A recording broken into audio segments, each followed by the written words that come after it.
Into waves that will tell me where I'm going. Probably soon or something. Yeah, I just guess. There's a lot more going on up north these days. Got it. I bet it's not home.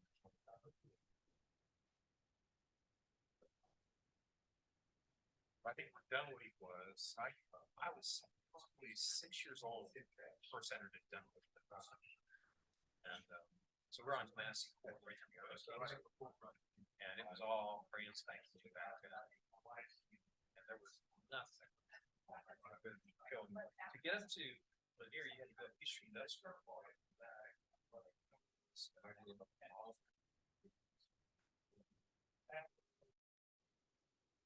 Okay, yeah.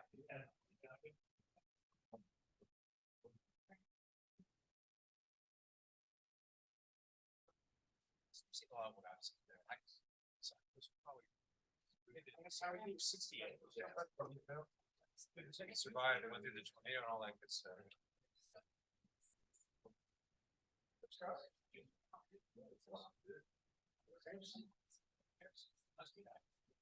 it's kind of fun to see what's moving in here now with all the big corporate stuff on Sandy Springs and everything.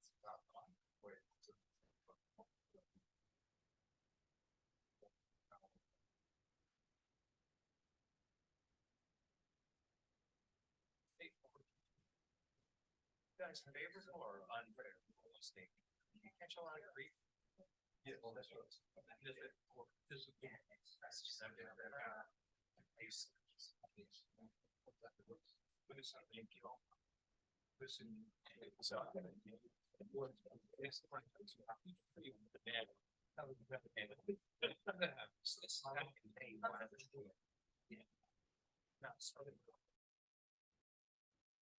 And I keep oh my God, I can't, I'm like, what do you guys, how are you tolerant of this? I asked her, I'm like, I'd be all over social media, use the crap out of it by now. I say, I have shadow state farms, towers. If they can't get me right, get you. Yeah. How are you?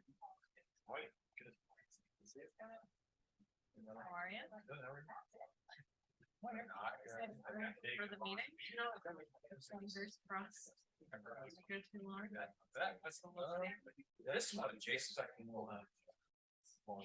blows me away, but I'm surprised. Yeah. To hear this. I love this. So, Be a fun one. so they all work from home deal? Yeah.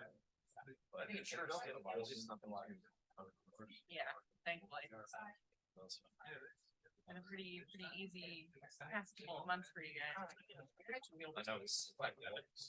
Yeah, coasting along. Yeah. Or their names on all sorts of stuff. She must be playing right now, so. And being slow the past 2 years. Yep. Get wiped out. Yeah, might get to chill the rest of the year. I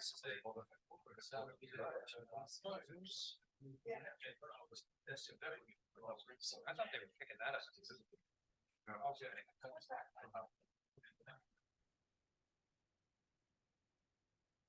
Yeah, that's a shame to hear that. I didn't realize that was on. Means less traffic.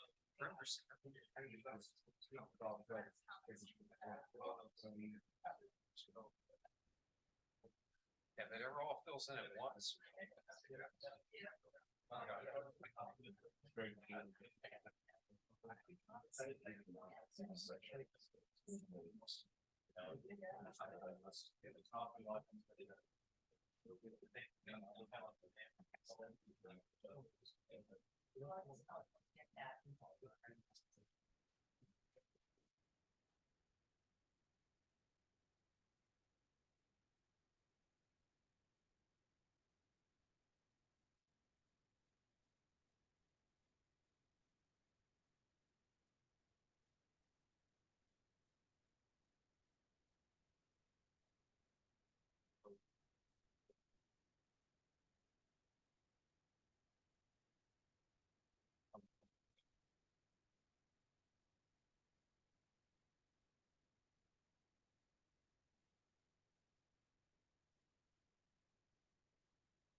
don't know if that's like a make or break thing at all.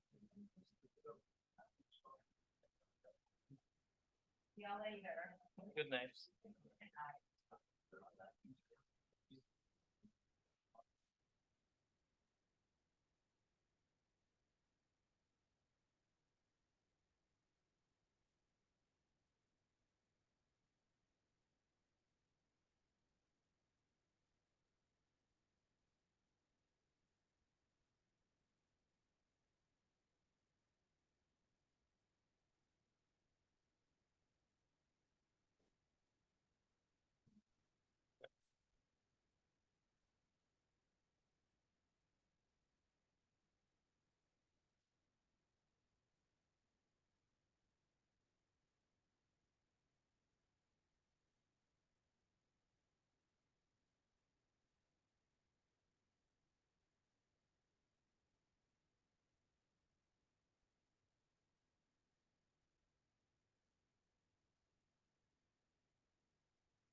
I like.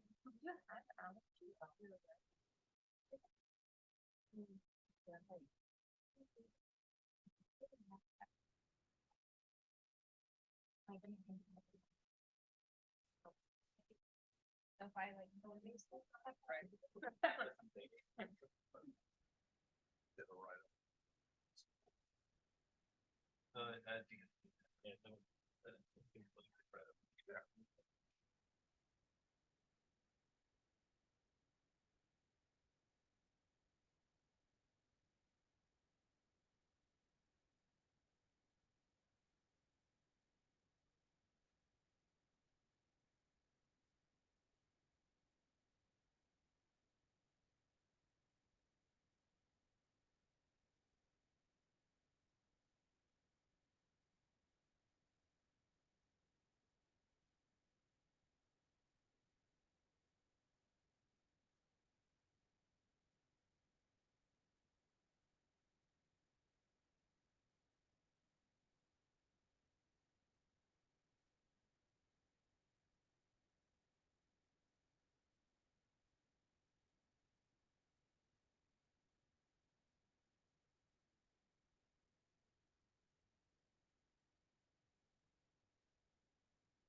All right, good evening, everybody.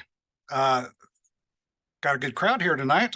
Thank you for attending this February 13th, 2024 meeting of the Planning Commission. We're glad you're here. Before proceeding, we'd like to go ahead and take roll call, if we could please, starting to my far left. Debbie Gordon. All right, Cameron. Erica Harris, Jackie Edmondson. Scott Brown. Elizabeth Shen. and I'm Thomas O'Brien. Thank you again for being here tonight. I know we all have agendas in front of us. We're going to go ahead and we're going to make sure we get everything on the agenda, and it's a packed one tonight.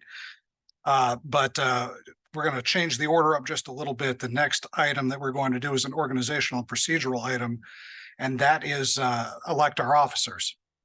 So without further ado, we need to, as a body, appoint a chairman and a vice chairman. And so if anybody has a motion to that effect, we'll entertain that now. I would like to make a motion to keep Thomas O'Brien as chair. All right, we have a motion to keep Thomas O'Brien as chair. Do we have a second on that? And we've got a second from Commissioner Gordon. At this time, is there any debate? Okay, we've got a motion and a second. All in favor, please raise your hands. All opposed, like sign. Thank you very much. Okay, at this time, we need to elect a vice chairman as well. Do we have a motion? I'd like to make a motion to have Erica Harris stay as vice chair.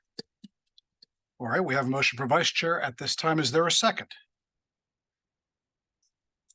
And we have a motion and a second regarding the appointment of Erica Harris to another term as vice chair. At this time, is there any debate? Seeing none, we'll go ahead and move to voting. All in favor of Erica Harris remaining vice chair of the Planning Commission, raise your hand. All opposed, like sign. And another unanimous vote.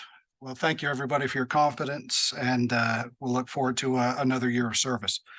All right, at this time, with elections complete, would like to go ahead and take a look at last meeting's minutes. I want to thank Commissioner Brown for taking point on that. Do we have any questions, or do you want to go ahead and form a motion regarding that? And I'll remind, well, Commissioner Harris and myself, we are going to be expected to vote on that despite our absence. I move the minutes be approved as written. Okay, we have a motion for Commissioner Cameron that the minutes be approved as written. Is there a second? Second. Commissioner Shin seconded. Hearing a motion and second, is there any debate? I was here for that, and so it marks me down as absent, but then it shows my voting later on, so that just needs to be corrected. Okay, well, then we've got a motion and a second, but that sounds like a pretty material omission. So what we're going to go ahead and do is take a vote on whether to approve the minutes as they're written. And if they don't get approved, then they'll go back and be fixed, perhaps to be voted on again another time. So we've got a motion and a second. All in favor of approving the minutes as they are currently written, please raise your hand. All opposed? Okay, the motion does not carry. At this time, we will wait to see a corrected copy of the minutes, and we'll handle that at the next meeting, presumably. Okay. At this time, want to go ahead and also, I believe, call to the podium Paul Leonhardt with an update for us, please. Good evening, Mr. Chairman. Good evening, commissioners. I have two items that came to the City Council after you've seen them. One is the animated signs, the inflatables that ended up being approved by the City Council, with one change compared to how you have seen it. City Council decided to strike the 60-day requirement. So those are still temporary signs, but there's no specific date requirement for those. The second aspect, the drug treatment facilities that came before y'all a couple of months ago will come back to y'all. City Council yesterday decided to return this to you all one more time. We don't have any information on exactly when or on what form, but stay tuned. Yeah. Very good. Thank you for that update. At this time, is there any unfinished business that we need to take up? Yes, I'd just like to remind you all that I sent you both all emails about upcoming training. The first one, I believe expires on the 16th, to register. So, please get back to me. So, except for Elizabeth. All right. So, thanks. Thank you. Any further unfinished business? Okay, well, at this time, we've got 3 items of new business to entertain tonight, it looks like. And so without any further ado, we'll go ahead and call up staff to tell us a little bit about MMSP 24-01, review and consideration of a major master sign plan for Kingswood Church. Thank you. Thank you. So the 2 major master sign plans that you all have before you tonight are part of a new process that you might remember came before you about a year ago. So this process was designed to ensure visual consistency among signs for larger campuses. It also allows certain specific requests for deviation from the sign code to allow for creativity in unusual circumstances. There are 3 avenues. Master sign plans without any exemptions would go through the permitting process. Master sign plans with smaller exemptions would go through the administrative process. And the 2 before you tonight are major master sign plans. So they have slightly larger exemptions and will go before you all and then City Council.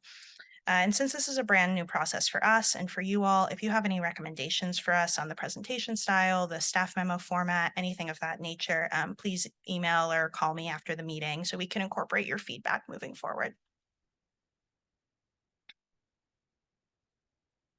So this graphic shows the 2 avenues for exemptions from the code.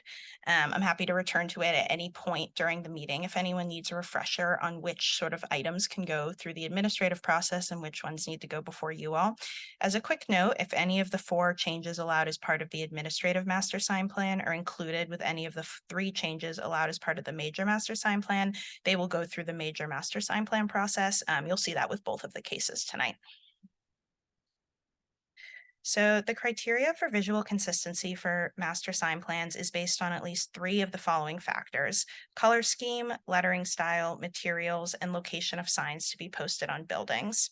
Master sign plans must be reviewed for compliance with these factors for all new common developments and for any existing development over 7 acres where total sign area is increasing or any sign location is changing. So the first case we have before us is MMSP 2401, 4896 North Peachtree Road, which is Kingswood United Methodist Church. So for some quick background, so the subject lot is zoned R100 and it falls under the quasi-public institutional uses in the sign code due to its status as a place of worship. It's 10 acres and it's developed with a church and affiliated preschool and located at the corner of North Peachtree Road and Tilly Mill Road and has frontage on both roads. As part of a new signage project for the whole property, Kingswood Church received a sign permit in November 2023 for 2 new monument signs and 4 new wayfinding signs. These signs, which have not yet been constructed on the campus, will replace 2 existing monument signs and 9 existing wayfinding signs on the property. And these conform to the sign code, which is why they didn't go before you all.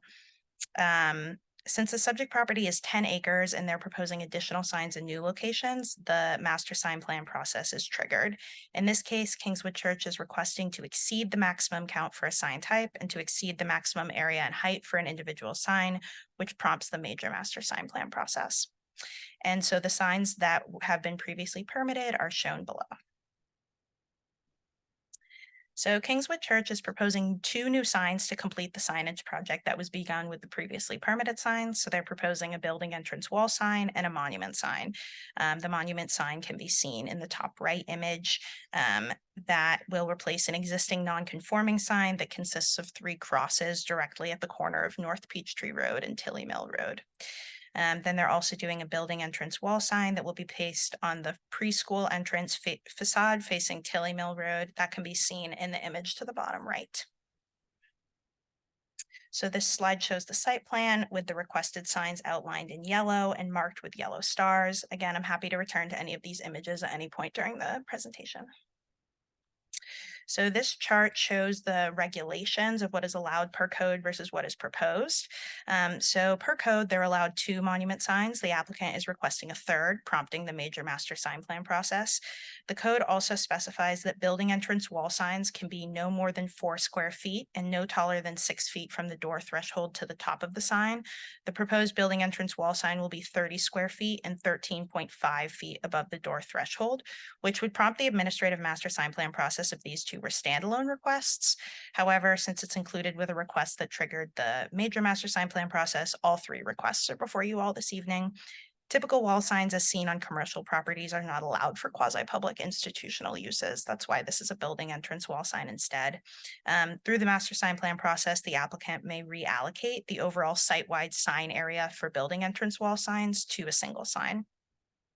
And I'm happy to return to this chart at any point. So the major master sign plan proposal from Kingswood Church addresses visual consistency through the color scheme, lettering style, and materials. Both the 2 previously permitted monument signs and the 3rd proposed monument sign use ashlar stone as a base and simulated stained glass as an accent, both of which match the materials also used in the church building. The proposed building area entrance wall sign uses the same lettering style as all of the other signs. And so overall staff finds that the master sign plan does provide visual consistency amongst all of the signage. The proposed monument sign is of a consistent size and scale to existing signs in the surrounding area. St. Patrick's Episcopal Church and St. Barnabas Anglican Church both have monument signs of a similar size and shape. Its sign also conforms to the sign code and is at a reasonable scale for pedestrians and for the premises.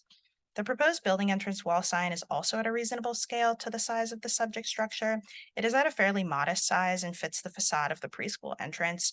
For context, wall signage in commercial areas is typically allowed to be 10% of the facade area.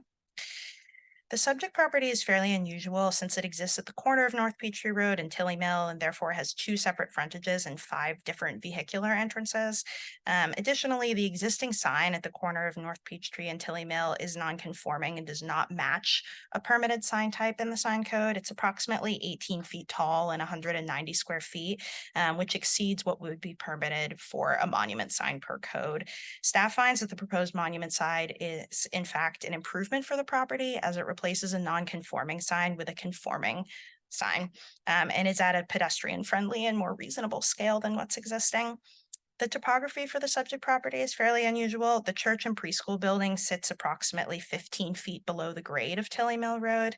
The height of the proposed building entrance wall sign is 13.5 feet above the door threshold of the preschool entrance, which is 7.5 feet above what is allowed per code, but still slightly below the grade of Tilly Mill Road. The property has 11 building entrances. Accordingly, a larger sign, 30 square feet, is more accurately suited to the size of the building and the wayfinding needs of the site than what would be allowed per code. Therefore, staff finds that unique visibility concerns exist for Kingswood Church and the associated preschool that necessitate a higher and larger building entrance wall sign than what is permitted by code. Therefore, we are recommending approval of the request for the major master sign plan of Kingswood Church, and I'm available for any questions. Thank you very much. I think at this time I would ask that we hold questions until we go through the for or against, and then we'll circle back to you. So at this time, I would invite anybody to come up, give 10 minutes to those who would speak in favor of this.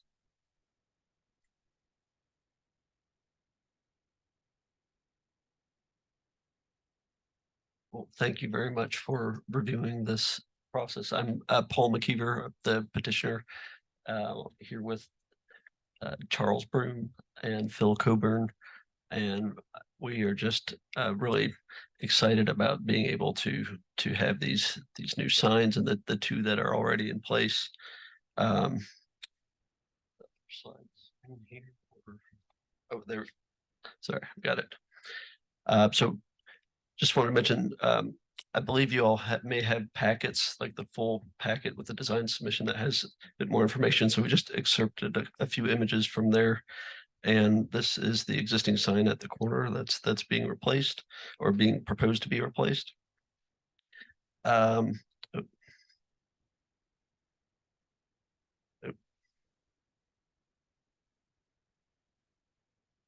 Okay. Oh, Yeah, that's fine. Thanks. Um. Okay, so maybe just a couple things to mention here as you're going down Tilly Mill, the the view towards the preschool is kind of obscured through the trees. It's set back maybe 100 feet or so. And the preschool entrance itself is actually below the average grade. So we wanted to be able to there's not really a good spot for the sign, so we wanted to post it over the portico here, which we feel is pretty consistent with well, what's there. There's a cross that's pin mounted, so these would be pin mounted letters, same kind of metallic, and it fits. We feel it fits pretty well with the building. Again, as Ms. Denoyer mentioned, all of the materials are really consistent with what's on the church building currently. So from the base to the lettering, which is part of the branding of the church, and then also the stained glass, which is on the sanctuary, is worked into all three signs, the two that have been previously approved, and also the proposed monument sign at the corner. Well, thank you very much again for your time and your review. And I think that's it for me. Thank you very much. Thank you. Will there be anybody else speaking in favor of this? Okay, seeing none, I would invite anybody who's here to speak against this to please come forward now.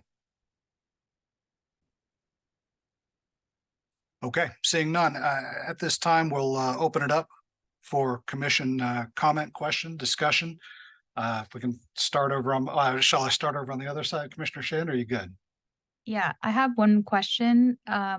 Will the sign that's pulled up, Allegra, the sign that's pulled up, that's replacing the one on the corner, is that gonna be illuminated? Is it allowed to be illuminated?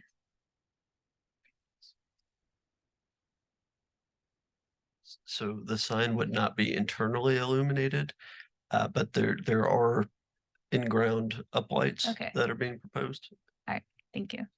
And that's allowed per code. None for me.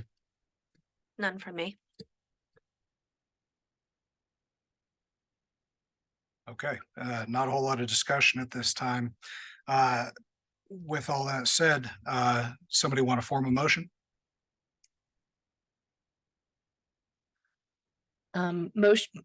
Motion to approve MMSP 2401 as proposed.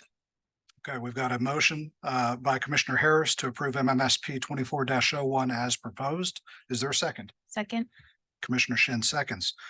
Hearing a motion and a second at this time, is there any debate? Seeing none, all in favor of the motion that's been made, please raise your hand. All opposed, like sign, and the motion carries unanimously. Thank you, everybody. At this time, we will now move to MMSP 24-02, review and consideration of a major master sign plan for Emory Healthcare. Thank you.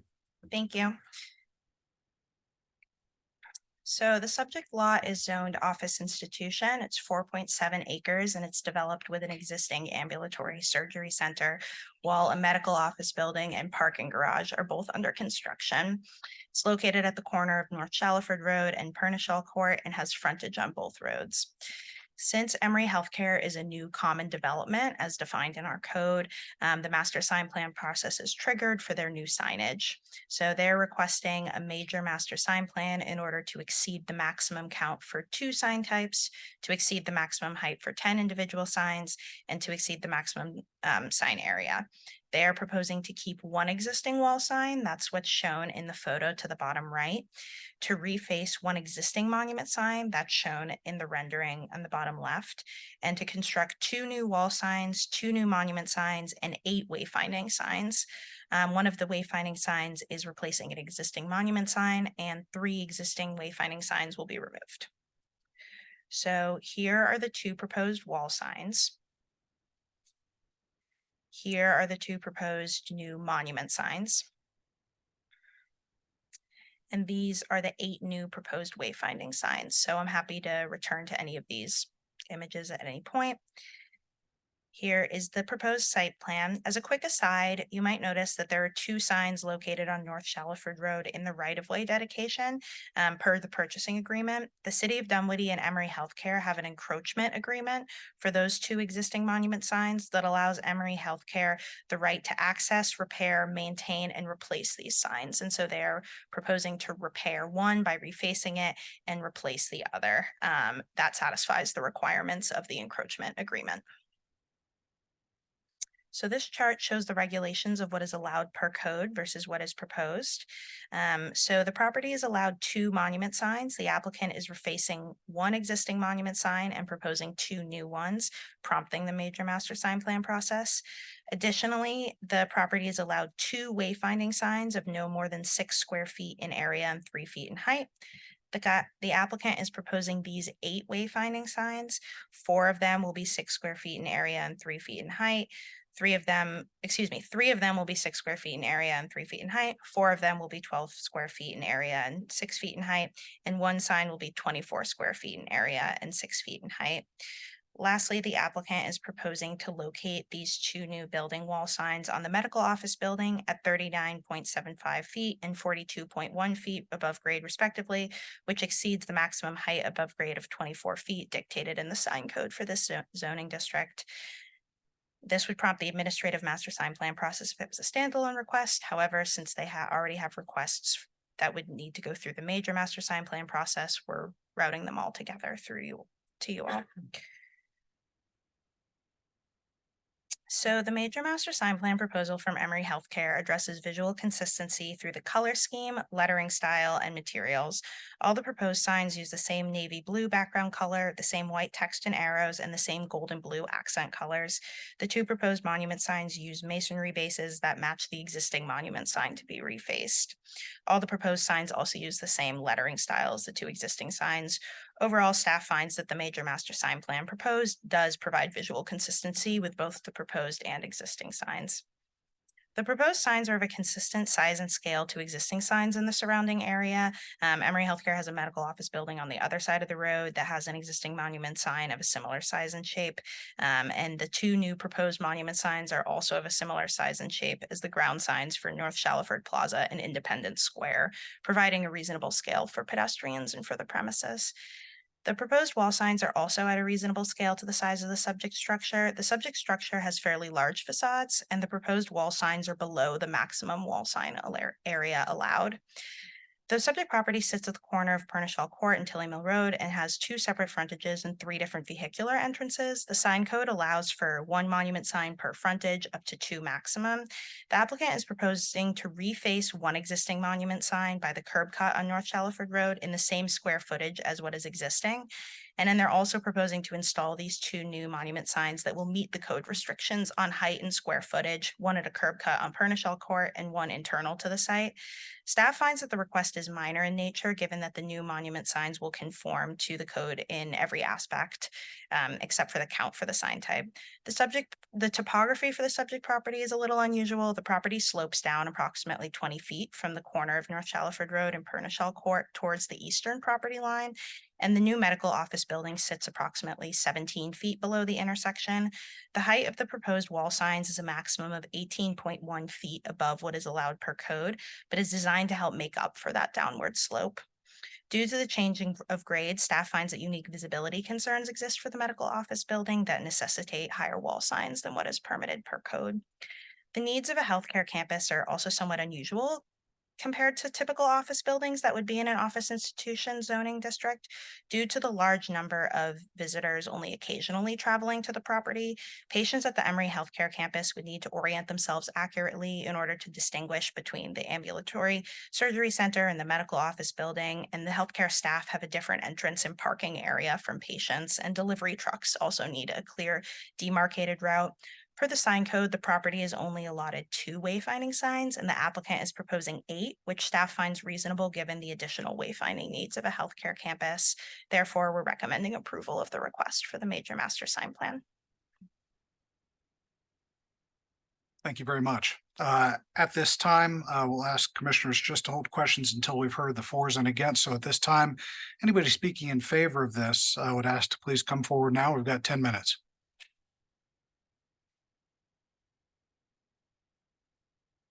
Thank you. I'm Sean Barrow, representing Emory. Been working with Emory for 30+ years, and we're just excited to expand this campus. I know Emory was very excited when the property became available and worked with the city to come to an agreement on the purchase of the property. And so our MO was better wayfinding. We've been working with Emory for so long, and we take the patient's needs and content of what they're going through in every situation. And that's what we try to do in every situation here. And we just helped develop the new design of the sign system years ago and extend it to every place that Emory is. So the brand is reinforced across the area of the whole Atlanta metro area. And so when people see Emory, they know they come for good care. And the signs as designed, as Allegra stated, are just there to enhance the experience of getting to where you're going in a sometimes difficult situation.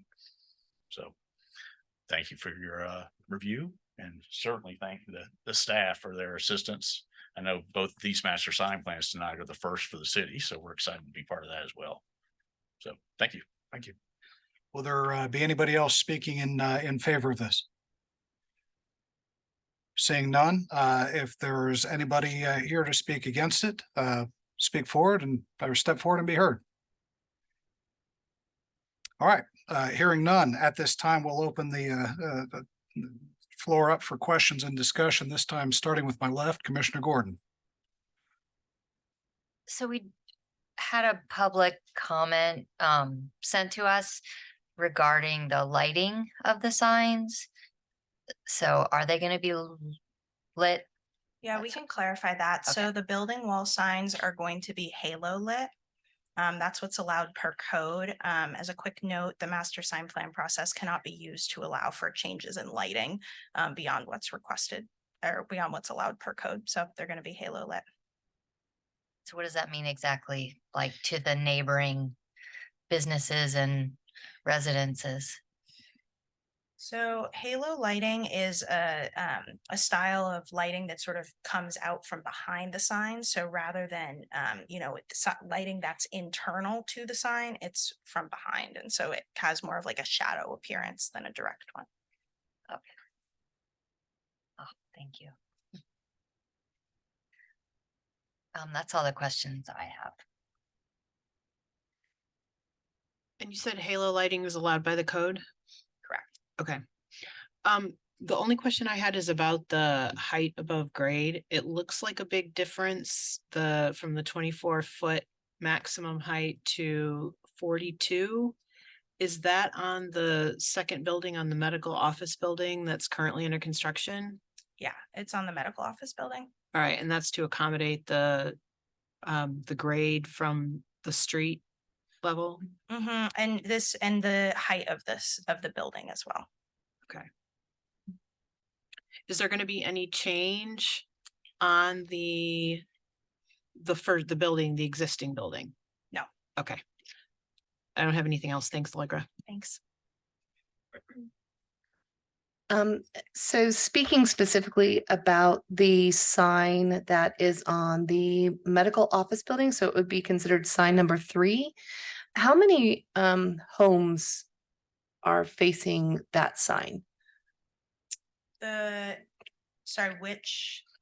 Sorry, sign are you it's referring it's to? called sign number 3 on the proposed wall signs. Yeah. There's 2, and it's sign number 3. It's the building wall sign. I think it's on the medical office building. It's the one that reads Emory Healthcare. Right. I think they both read. Yeah. both. So that one is facing Pernishaw Park.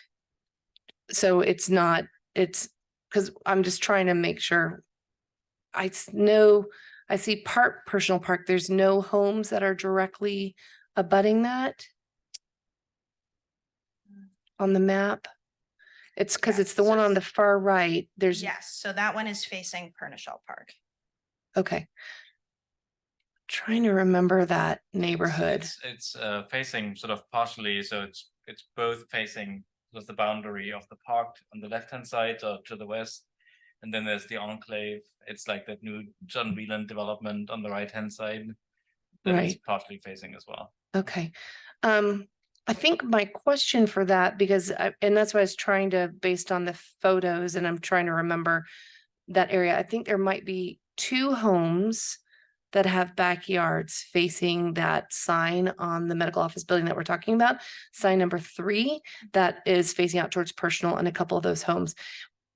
So my question is, do we have any trees that are providing any sort of blockage by chance? Are there any existing trees Not that I'm that aware are of. staying? Okay, and then my next question, are they going to be lit all night long?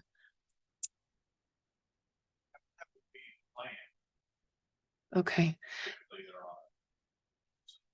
Okay, I think I'm just, because I'm thinking about the person who wrote us, and I think one of their concerns was that, and I'm just interpreting, their concerns is that that sign would be lit all night long. And, I'm not exactly sure where they live, but I'm wondering if, is that building used at nighttime? Is there a way to have that sign not have to be 24-hour or all night long? Is, If we can ask you to step up to the mic. Thank you. No, the building's not open 24 hours or for service. And yes, it's certainly possible to set timers in lieu of photocells, so we can turn off that particular sign. yeah, that's what I'm just wondering, out of courtesy to the residents there, if that might be something that Emory would be willing to consider, just because the homes, I think it's a beautiful sign and a beautiful plan, but just considering that it's, if it was a hospital that was open all night long, you'd want to keep that glowing, right? Sure. But if the business is in quiet time, I wonder if that sign that's facing the residences could be in quiet time as well. So just a consideration. Certainly. Thank you. Nothing from me.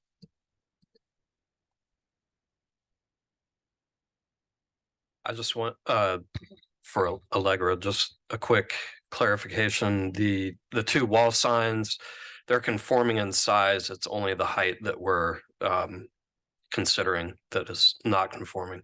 Yes, that's correct. They're below the maximum allowed Okay. in our code. That's what I thought. I just wanted to clarify. I know you had a image in the overall packet. I wonder if you could just go to it that kind of shows that slope and grade. Because I felt like that made a good case for it, just for others to see. But the one other thing I wanted to clarify is when you were talking about the halo lighting, again, that it sounded to me like the lettering is kind of popped out from the building and the lights come from behind the lettering and shine towards the building, right? Not outwardly. Right. Okay. All right. To me, I don't have an issue with that, and I think the direction it's facing would not have a great impact, especially with it being halo lighting. But I guess I would just suggest to the applicant that when you go up to council, maybe you could have some additional picture examples, perhaps, of other halo lighting. In addition to that, maybe some kind of diagram that kind of shows which way it would face and where the residences are. Just something to kind of help alleviate the concern, because I do want to appreciate the concern that the neighbor has. So I think just some, I can't see it really being an issue, but I think just some stuff to kind of help make your case would be good. That's all I had. I think I just wanted to confirm that the 2 signs that are in the right of way aren't causing a sight distance issue. And we went over this, but Mhm. So, we did not do site analyses for those because they're existing signs. But their location has been okayed with the Public Works Department per the right of way. Thank you. Dedication. Okay, thank you. Before we call for a motion, I do want to ask, this is a point of procedure. I know we've got First Amendment issues we're dealing with here potentially. So, and I hear talk about a recommendation about the halo lighting and whether it's on or off or photocelled or not. I want to make sure we provide the best product we can. Would there be a prohibition against conditioning, or would it be more appropriate to recommend putting them on photocells if that be the pleasure of the commission? No, you all can do conditions to a master sign plan. You all can also ask for, you can defer a case, should you wish to see it back. But it's appropriate to do conditions to a master sign plan as well. Okay, well, and again, I'm about to call for a motion, and I just wanted to make sure anybody that formed a motion heard that and knew that we weren't forming anything unworkable. So at this time, I'll ask, is there a motion? Could I just ask a clarifying? You said, you just referred to a couple terms that I wasn't, you mentioned a couple, some kind of cell, something. They've mentioned photocells. being Photocells. used, yeah, off and on, I guess presumably based on when it's dark versus light out. Oh, gotcha. The timing aspect. Correct. Okay. All right. Correct. Thanks. And again, the purpose of that question was just for anybody forming a motion, let's make the best motion we can so it'll hold. That's, and if we don't include it, that's the pleasure of the commission too. I just want to hear that. But I think the lights are on photocells currently. Right, but it was the option of photocells versus timer versus whatever other options there were. And I wanted to make sure that if we were to form a motion with a condition that would survive and would be quite frankly constitutionally appropriate for what this body does. So at this time, is there a motion? Does anybody want to put forward a motion? I move that we approve MMSP 24-02 as presented. Okay, Commissioner Cameron has moved that we approve MMSP 24-02 as presented. Is there a second? Second. We've got a second from Commissioner Edmondson. At this time, is there any debate or discussion that we want to have about the proposed motion? The only thing I would say is that I support the motion, and I don't think we need to codify just noodling it over and thinking about the lights facing the residences. Okay, further discussion? All right, at this time, hearing a motion in a second, we'll go ahead and vote. All in favor of the approval of the motion, raise your hand. All opposed, like sign, and the motion carries unanimously. Thank you, everybody.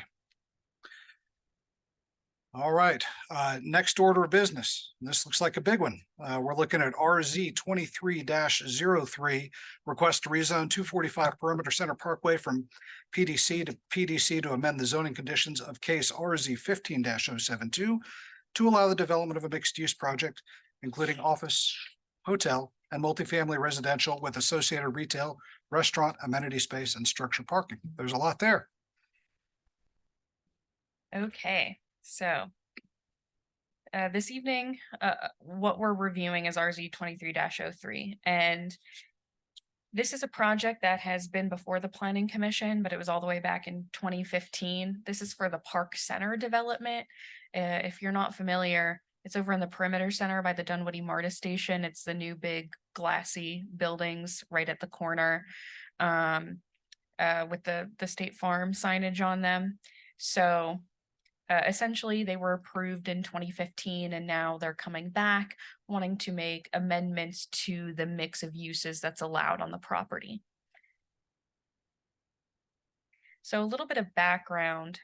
This zoning district is a little bit different than our perimeter center zoning districts or any of the standard districts like office or commercial. This is a planned development project for the subject site. For buildings 2, 3, and the future building 4, they're under the planned development district. And this is an alternative to traditional zoning. It essentially takes a master planned project and conditions it to a site plan and conditions it to what's called the overall development plan. And that overall development plan essentially becomes the zoning regulations, and it guides things, like design requirements, parking, the entitlements that they're allowed, allowed uses, how much square feet or units of those uses they can have. And so they went through that process in 2015 for buildings 2 and 3. And now, because they want to do something slightly different with the uses in building 4, that's prompting this request. They've also done a previous phase of this project, phase 1, which was the first State Farm building. That's the one, or excuse me, Park Center now. But that Park Center building is the one that's closest to the MARTA tracks. It's this one over here. It does have one of the more traditional zoning districts, OI, but what we're looking at specifically tonight is the planned development district portion of the project. So a little bit of further background. Right now, they have 3 out of the 4 buildings constructed. The subject site, which is the site of the future building 4, is the last remaining vacant parcel. If you've ever driven down Perimeter Center Parkway, right now it's a grassy field. And so building 1 was developed a couple of years ago through a rezoning in 2013 and a special land use permit in 2008. And that property is governed by the OI zoning district. Buildings 2 and 3 were developed under the 2015 overall development plan that was established by the rezoning case RZ 15-072. What we're considering tonight is not to change the overall development plan for buildings 2 and 3. Those will still be under their original overall development plan. What we're looking at is the blank site and adjusting and amending the entitlements for that project. So the original entitlements allowed them to do 1.8 million square feet of office, 90,000 square feet of retail and restaurant space, 7,000 structured parking spaces, and a maximum height of 35 stories. And this is the originally approved site plan. As you can see, there's A and B, and that's analogous to buildings 2 and 3. And then building C on this plan would be the footprint of building 4. And that's from 2015. And then this is just to give you a little bit of context in the surrounding area. The Park Center building, like I said, is right by the MARTA station, but it's also in very close proximity to High Street and Campus 244, as well as the mall. So this is a very active part of the Perimeter Center. It's really important because it's so close to the MARTA Dunwoody station. And this is the area of the Perimeter Center that is really envisioned for the highest intensity uses, just because it is, very transit oriented over here. It has the ability, to be more of transit oriented development. So that's very important, per the comprehensive development plan. The comprehensive plan. So the existing building, buildings 2 and 3 have built out around 1 million square feet of office split between those 2 buildings, and around 56,000 square feet of restaurant retail space, as well as 4,000 structured parking spaces. What would be remaining if they were to just develop building 4 under the current entitlements would be around 730,000 square feet of office and 33,000 square feet of restaurant and retail and 2,800 parking spaces. And then just another quick background. As part of the 2015 rezoning, there were a lot of public improvements that were required, and those public improvements were considering the development of all 3 of these buildings. So even though they haven't built out their 4th building, they've still done all of the public improvements that were required as part of the original zoning. And that included a multi-use trail, some bike lanes and streetscape improvements, as well as the new Springwood connector, which is the new east-west connector, as well as some other general improvements in terms of new turning lanes and things like that. So what they're proposing now is keeping that footprint of building 4 relatively the same to what they were proposing in 2015, but changing up the use mix in the building. So essentially, now they're proposing 300,000 square feet of office, which is, significantly less than what was proposed before in 2015. As you know, the office market has been very negatively impacted the past couple of years, just things compounding with the COVID-19 pandemic. There's just not a lot of demand for office. So they have essentially reduced the amount of proposed office here by around 400,000 square feet and have essentially, traded that for additional different types of uses. So introducing a new hotel to the site and introducing a multi-unit residential component. And they're proposing 300 units. They've mixed up the types of allowed uses, but at the end of the day, the proposed use mix is going to reduce the peak traffic in the morning and the evening, which essentially is, our rush hour times, and it's going to reduce congestion from what was originally approved in 2015. And that's sort of the basis for the trade, is to not negatively impact traffic. So, this prevents them from having to go back through the development of regional impact process, which is a very intensive study. So essentially what they're proposing, through the lens of traffic, is something that would be equivalent and slightly better than what was previously proposed, if you're looking at it through that lens. And then this is a rendering of the proposed building. One thing to note about the design is it is not built all the way up to the perimeter center frontage. That is something that we typically like to see on new buildings, and it's something that was possible for the first two buildings for this project. But in this case, this project has a Georgia Power easement. It's a pretty large easement because it's encompassing some pretty important large electrical infrastructure. Transformers, don't ask me what they do. I do not understand it. They're there, they're big. Apparently they cannot be moved. And so that is sort of guiding the design of this building. They can't bring it all the way up to the street. And so that's, why the shape of the building is the way it is. It's responding to that condition. But essentially they're proposing a residential tower and then a tower for office and hotel. We're not specifying a use mix within any of the specific towers. The hotel could either go in an office tower in its own tower, or it could go with the residential component. So we're not getting into those types of specifics here. Just generally saying that mix of uses, is what would be proposed here. And overall, we do find that use mix to be consistent with the comprehensive plan.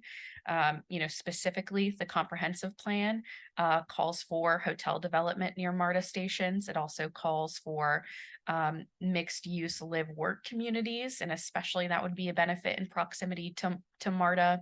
The comprehensive plan also calls for incorporating high quality design standards and public art. The way we ensure the high quality design standards and things like that is through the overall development plan. And I can go through any specific questions you have about the overall development plan a little bit later if you would like. But overall, we find the proposal consistent with the comp plan. Additionally, we find that this mix of use will be really complementary to the existing office and retail developments. Having residents and having hotel visitors is something that would really activate those areas. It sort of builds in, a customer base, if you want to say, for those types of uses, and just, encourages, walking in that area with its proximity to, all of the big amenities that Perimeter Center has to offer. Like I said earlier, in terms of the reasonable economic use, office is really negatively impacted. It's not necessarily something that, is reasonable at this time to develop another, 700,000 square feet of office. And so, as it's currently zoned, it isn't allowing for the types of mixes that are in demand right now, which is more of the residential development, more hotel development. And we do find that those types of uses would be, a benefit to the area and would complement all of the surrounding uses. And additionally, we don't foresee any, negative impacts on congestion. Like I said, they're reducing the traffic at the peak hours. I think traffic generation is overall, the number of net trips is increased, but it's more spread out throughout the day. So when traffic most matters at those rush hours, it's less impactful, which is a benefit. So overall, staff is recommending approval of this proposal. We do have a set of conditions, and I'll just walk through these super quickly. The first condition is essentially copying over the main conditions from the 2015 rezoning. We just want to keep a consistent record since this was all developed as one campus. We just want to make sure that that's, you know, clear, that this is all sort of unified and that they've already completed a lot of the public improvements essentially that were required with buildings 2 and 3. So essentially these conditions are satisfied, and they're just in here for, like I said, keeping a clean record. And then conditions 2 through 8 are going to be specific to this building 4 development. And so there is an overall development plan that's going to guide the construction of building 4. And so they are entitled to up to 300,000 square feet of office, up to 300 multifamily residential units, up to 175 hotel rooms, and up to 22,000 square feet of retail and restaurant space, and up to 1,565 square feet, 1,565 parking spaces. This does represent a net reduction, like I said, in the office space, in the retail space, and also significant reduction in the amount of parking that this project is entitled to. And, you know, especially with a reduction in parking, that's something that we see as a benefit. And then we're also capping the maximum height at 37 stories, and then requiring a minimum height for the residential tower. And that's just to ensure that we get a high-rise product for the residences. And then condition 5 is just stating that they'll have to follow our, you know, land development ordinance, and that they're not exempt from that. So, you know, erosion control, grading, retaining walls, things like that, that'll all be the same as is required for every development. The 6th condition is that the owner will construct public art on the property at a minimum value of $50,000. The owner has already demonstrated that they, you know, have a commitment to public art. They've already voluntarily incorporated public art for buildings 1, 2, and 3. But since 2015, we have formalized our public art process a little bit more. We now have a public art commission. And so this condition is just to formalize the public art requirement and just to make sure that they meet with the public art commission before they install and integrate public art on the property. And then the last 2 conditions are just related to the landscaping of the project. And just really quickly to hit back on the overall development plan, I can go over any specific questions a little bit later, but just as an example, the overall development plan, the purpose of that is essentially supplanting what would, you know, maybe be the zoning regulations for like the PC-1 district. So the overall development plan is going to control for things like the types of materials they're allowed to use. It's written, you know, to only allow high quality materials, especially at the ground floor, where it's very important when you're thinking about, you know, the pedestrian experience. So, you know, high quality materials like brick, stone, and glass. It is also controlling things like, you know, requiring bike parking. You know, some other examples would be it's controlling for the design of balconies, you know, ensuring that balconies are built on the residential portion and that they have specific dimensions. So there's just a couple of examples of what would be in the overall development plan. But if you have any specific questions about it, I'm happy to answer them. But other than that, thank you so much for your time this evening. Thank you very much. We're going to go ahead again and please defer the questions and discussion until after the presentation. So at this time, Paul? Mr. Chairman, I just have one comment because I heard you say it before, that we generally consider the applicant's presentation not part of the 10-minute. Agreed. For or against, yeah. Agreed. Thank you. Thank you, Mr. Chairman, members of the commission. My name is David Kirk. I'm with the law firm of Troutman, Pepper, Hamilton, Sanders, 600 Peachtree Street in Atlanta. Before I get started, I would like to ask for your indulgence that I, rather than cut off at 10 minutes, I'll probably go a little longer than 10 minutes. I think staff went for 16 or 17 minutes, and I don't think I'll go that long because she covered a lot of material, but with your indulgence, I'd like to be able to do that. Thank you so much. It's my privilege this evening to represent the owner and applicant for this project, KDC. They're the developer of what you see out there now and would be the proposed developer for what we will show you later. With me this evening are Mr. Jim George of KDC, plus our additional team members from Kimley Horn, both in terms of civil and transportation engineering, and from Cooper Carey, our architects. I'd like to start off by thanking staff for their thoughtful assistance throughout this process, and it has been a significant amount of work to get to this point. I just wanted to thank them for their patience and thoughtful help. And I'm going to ask them to help me one more time. There we go. Got it. Had it covered up. As Ms. Smith said, I don't think any of you were on the Planning Commission in 2015 when this initial rezoning came to you. So I'd like to give you just a brief history to sort of supplement what Ms. Smith provided. There were 13 acres that were rezoned to the PD classification in 2015. That did not include Park Center 1, as Ms. Smith pointed out. But all of them are part of a master development that were envisioned from the beginning to complement each other. The PD zoning allowed for 1.8 million square feet of office, the retail and restaurant space, and 7,000 parking spaces. Importantly, residential was not permitted at that time. One of the conditions, as Ms. Smith pointed out, was this overall development plan, which is essentially a development standards text. It controlled the site layout, the building design, the landscaping, the streetscaping, the green space, the pedestrian improvements, including that pedestrian bridge that goes over Perimeter Center East, the multi-use trail that goes along the west side of the building. Those were all installed at our expense. There was a private development agreement, which is something that is provided under state law when an improvement goes beyond the immediate impact of a project.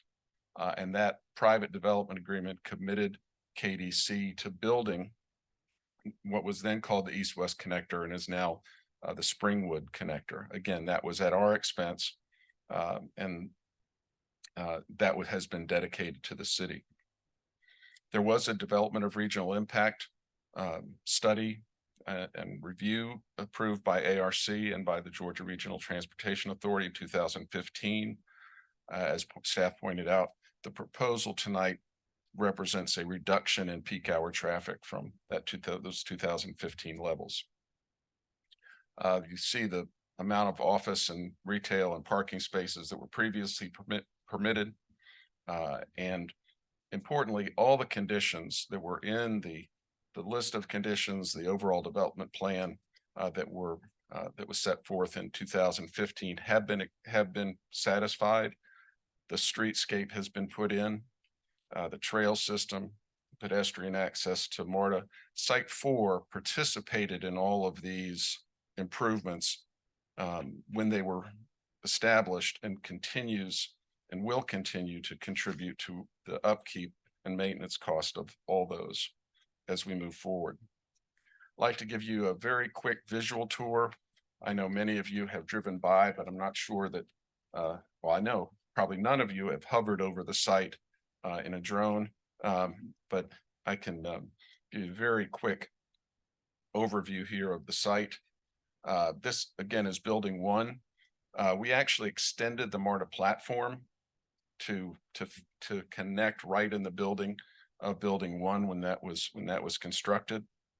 The pedestrian bridge here, you see over Perimeter Center East, which connects buildings 2 and buildings 3 to the MARTA platform. Of course, building 4, which will be on this site here, we'll be able to utilize that to provide direct pedestrian connection into the MARTA station. The pedestrian plaza up here. We'll talk about this a little bit later, but this is probably a good place to point out that there's a piece of public art here that you'll see the image of shortly.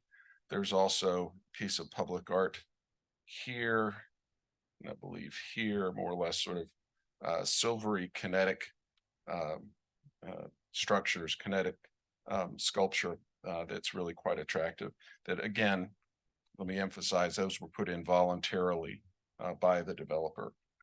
You can see down here the Springwood connector, the new road that we put in, and of course, Site 4. These are just some images of the bridge, Site 4 here, which will front on the plaza directly into Building 1 and the connecting to the MARTA system. The pedestrian trail, you can see it here on the back side of the building number 3. This is an image of it in the lower right of that trail as it exists today, coming northward from the Springwood connector. And then on the Hammond Drive side, you can see the trail coming down again from this side. Importantly, it's not just the multi-use trail. One of the other things that we did, that we paid for, that we dedicated right-of-way for, was a separate bike lane, a great a off-street bike lane that is now has been constructed.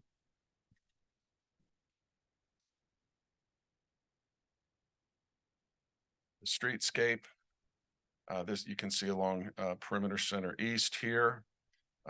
Extra bonus points for which staff member you can identify from that picture. The streetscape along Hammond, the Springwood connector, allowing for the existing creek to flow through under the Springwood connector, and then of course the plaza with a piece of public art. The high quality buildings, the design, the materials, those will be carried forth into building number 4. Building number 4 will be compatible. It's not going to be identical because it's not solely office space, but it will be compatible with high quality materials. And here you can see buildings 2 and 3 with the site for number 4 in front. Plaza and the public art. This is the piece of public art I pointed out that's sort of in the center of the plaza.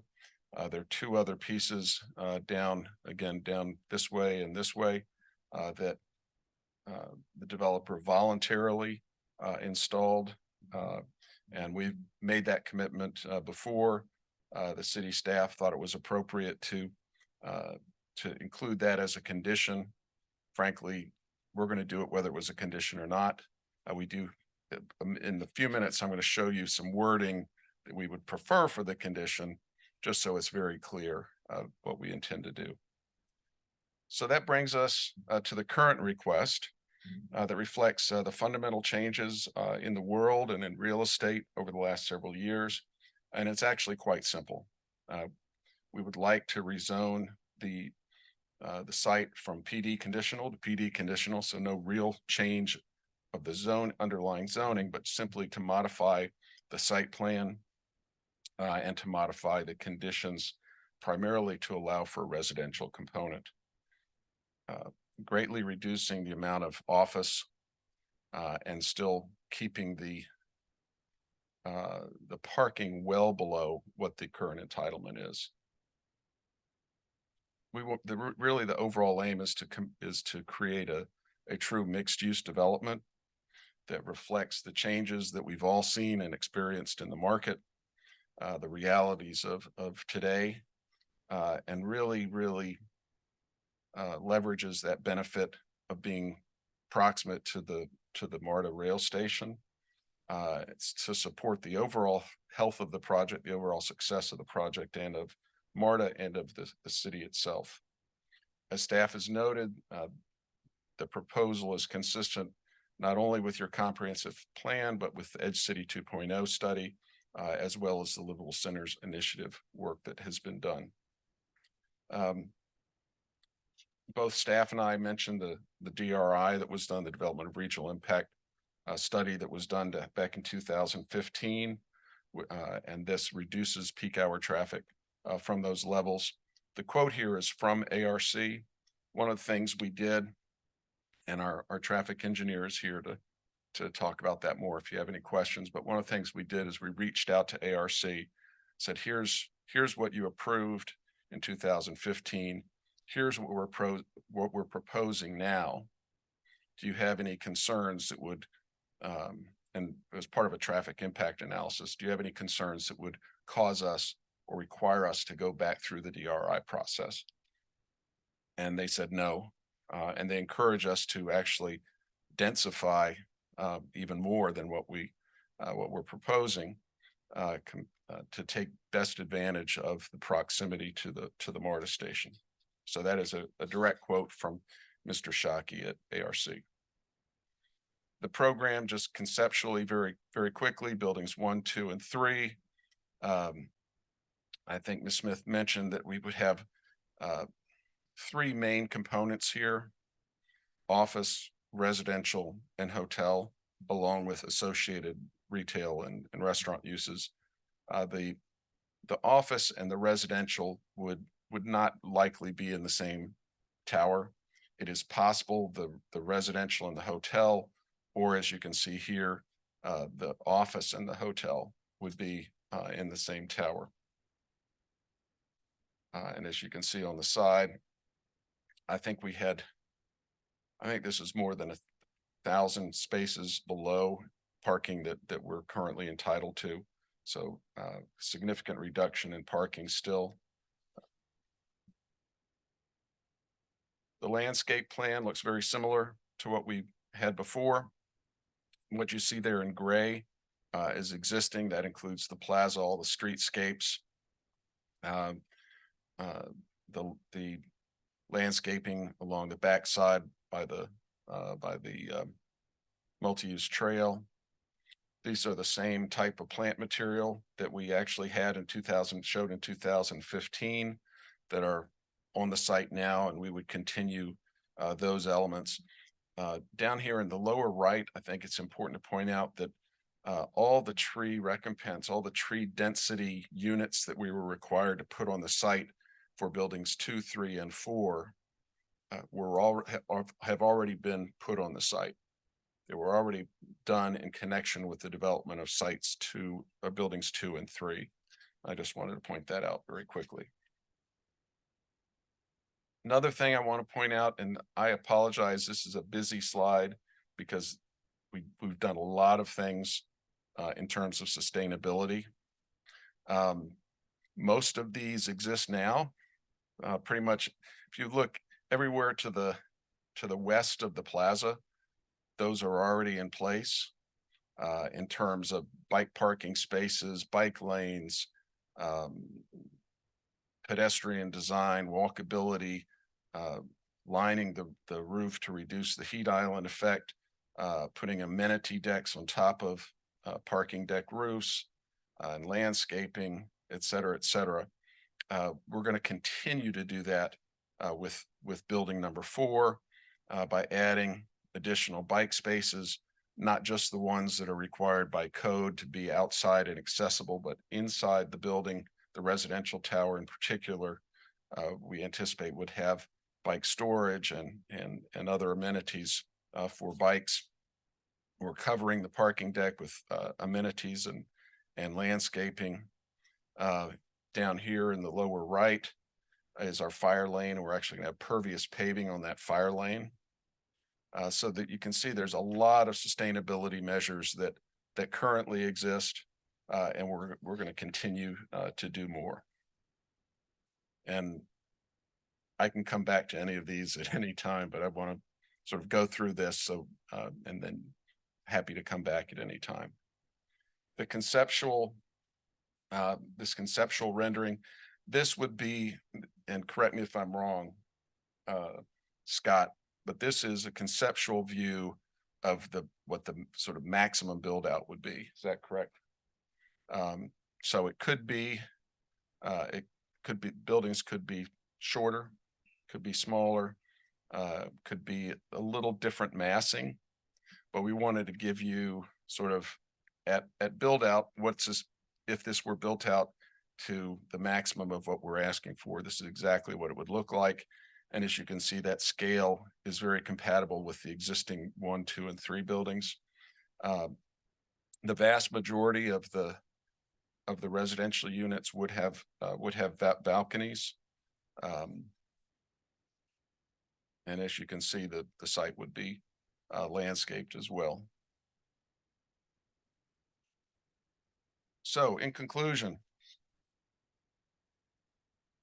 I think you can see both from your own experience and from what I've shared this evening and what staff has shared with you that KDC's established a standard of excellence with this project that's based on those 2015 entitlements and seeking to build on that standard and keep that standard high.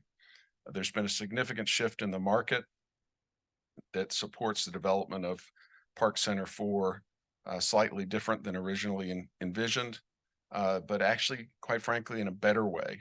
I'm not just an attorney, I'm also a city planner. And I think from a planning perspective, having a mixed use development right up against a MARTA station is exactly what MARTA's been trying to do, exactly what, frankly, we planners have been trying to do for years, if not decades. It's supportive of the city's plans, the comprehensive plan, the LCI, the Edge City plan, and staff has reviewed it thoroughly and recommends that it be approved with conditions that, with the exception of one slight word change, we're completely fine with. And I'd ask Madeline to pass that out. And I believe staff is fine with this as well. I'm sorry. Yeah, that'd be great. Do we have a copy for everybody? Okay. Thank you.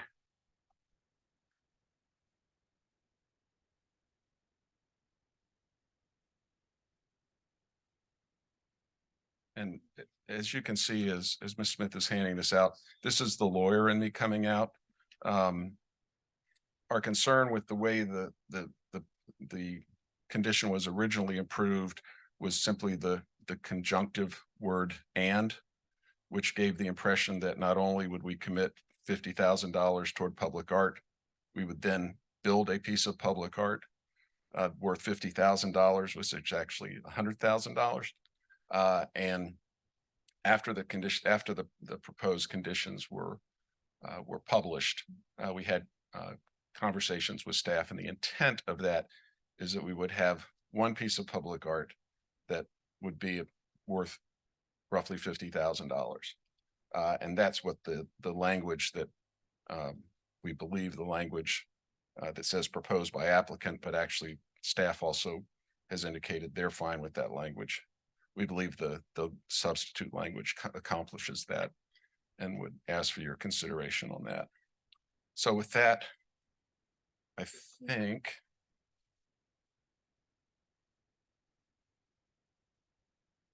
appreciate your time, your thoughtful consideration of this, and the whole team's here to answer any questions you might have at the appropriate time. Thank you so much.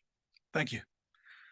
All right, and consistent with the brief discussion that Paul and I had prior to Mr. Kirk's presentation, we're now going to start 10 minutes for and then subsequent 10 minutes against. So we'll have plenty of time to make sure all voices are heard. So I would invite anybody speaking for this, please come forward, introduce yourself, and love to hear what you have to say. Okay, hearing or seeing nobody appearing for at this point, we'll invite any against. You have the same 10 minutes. All right, seeing no against, then we'll move on to questions and discussion. At this time, I'm gonna, you have so many questions. That's great. That's exactly why we're here. So are you comfortable starting? Okay, Commissioner Shin will start with the questions then, please. Okay. I guess I'd like to start with this being basically considered a transit-oriented development, being so close to Dunwoody MARTA station. and ARC's comment on the DRI, I guess, re-review that didn't end up being like triggering that. What did they suggest to make it more dense based on like that mix that you presented to them? This is exactly what they said. I don't want to put words in ARC's mouth. They said, we encourage you to have the highest density possible within what the city of Dunwoody will permit. That's essentially all they said. So maybe staff can help me with that. What does that mean? Also not wanting to put words in their mouths, but like the applicant is requesting up to a certain level, you know, up to this many units, up to this many square feet, up to this many hotel rooms.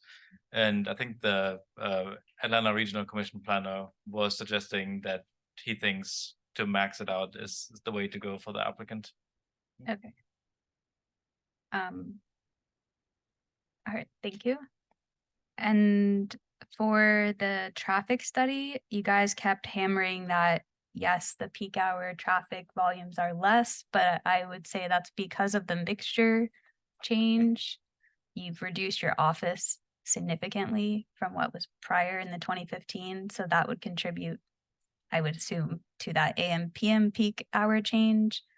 But overall, pointing out that, yes, the trips are actually increased based on your new mix throughout the day. I used to be a transportation planner at ARC many, many years ago, but I'm glad that I can actually hand it off to a Harrison. real Yeah. transportation engineer. Uh, I'm gonna do that. Harrison Forder with Kimley Horn, traffic engineer working on the project. So yes, the overall daily traffic is higher because when you think of the office uses, you have people commuting in the morning. They leave their car there during the day. They might go out to lunch and then they commute home in the afternoon. So their car is there all day. Whereas a residential development of the hotel, you might have more coming and going, but it's throughout the day. The peak hour traffic is less. So this table shows the comparison from the remaining entitlement to what's proposed today. And so the table shows it's roughly 17% more traffic throughout the day, but with the peak hours eliminate or changing out that office for the residential, the hotel uses, it's actually 30% less traffic in the AM peak, the morning rush hour, and then 20% less traffic in the PM peak. I also want to call out that the office traffic in the morning, that's all coming in to then park at the office and then going out in the afternoon. The residential traffic that we're adding, swapping it with, it's a complementary traffic flow to the existing office on site where those cars are leaving in the morning and then coming back in the afternoon. So you were able to use both directions of the roadway. So even though we do have a similar demand, we're using more lanes of the roadway instead of just everybody coming in the morning and leaving in the afternoon. Yeah, and I guess the traffic like study also included the new construction that was built as far as like trip distribution. Correct. Yeah. So the 2015 traffic study included approved developments at that time. And then when we did our access analysis, just to make sure the driveway at Campus Way and Perimeter Center Parkway was going to work, we took into account the Campus 244 that had been approved. So that was taken into account. Okay. And I mean, this includes the new spring connector as Yes. like an access point. Yes. Will the proposed parking connect to the existing parking / like how will those how are those trips being like distributed amongst now the new network that's built now? Yeah. So Jim, I don't know if you want to add anything, but all the parking is going to be connected so that if you're from building 4, the proposed building, you'll be able to access through the building 2 and 3 to then exit directly onto Hammond Drive. Conversely, 2 and 3 can still access out through the building 4 drive. So all the parking is interconnected. Anything to add, Jim? Perfect. Okay. And there's no, I noticed obviously 2015, that was the 9th edition of the trip generation manual from ITE. Correct. Is there any big change between that and the 11th edition based on assumptions of? No major changes. It's all immaterial with there's slight changes, but overall, big picture wise, it's the same. So if you look at the 4,000 daily trips here from the 9th edition, it's a similar amount of daily trips in the 11th edition.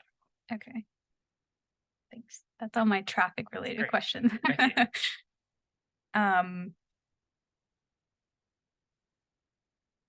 Let's see. What else? So also with it being with the proximity close to transit, there's a lot of different language called out of what supports or aligns with that being a transit oriented development and encouraging that.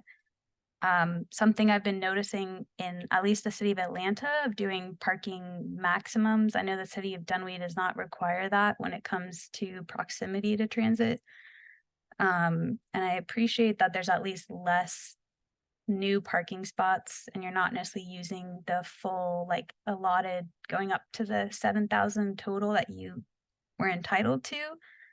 I guess my concern though is with the parking being basically at street level or at that plaza level, you're not really encouraging like alternative modes at that point.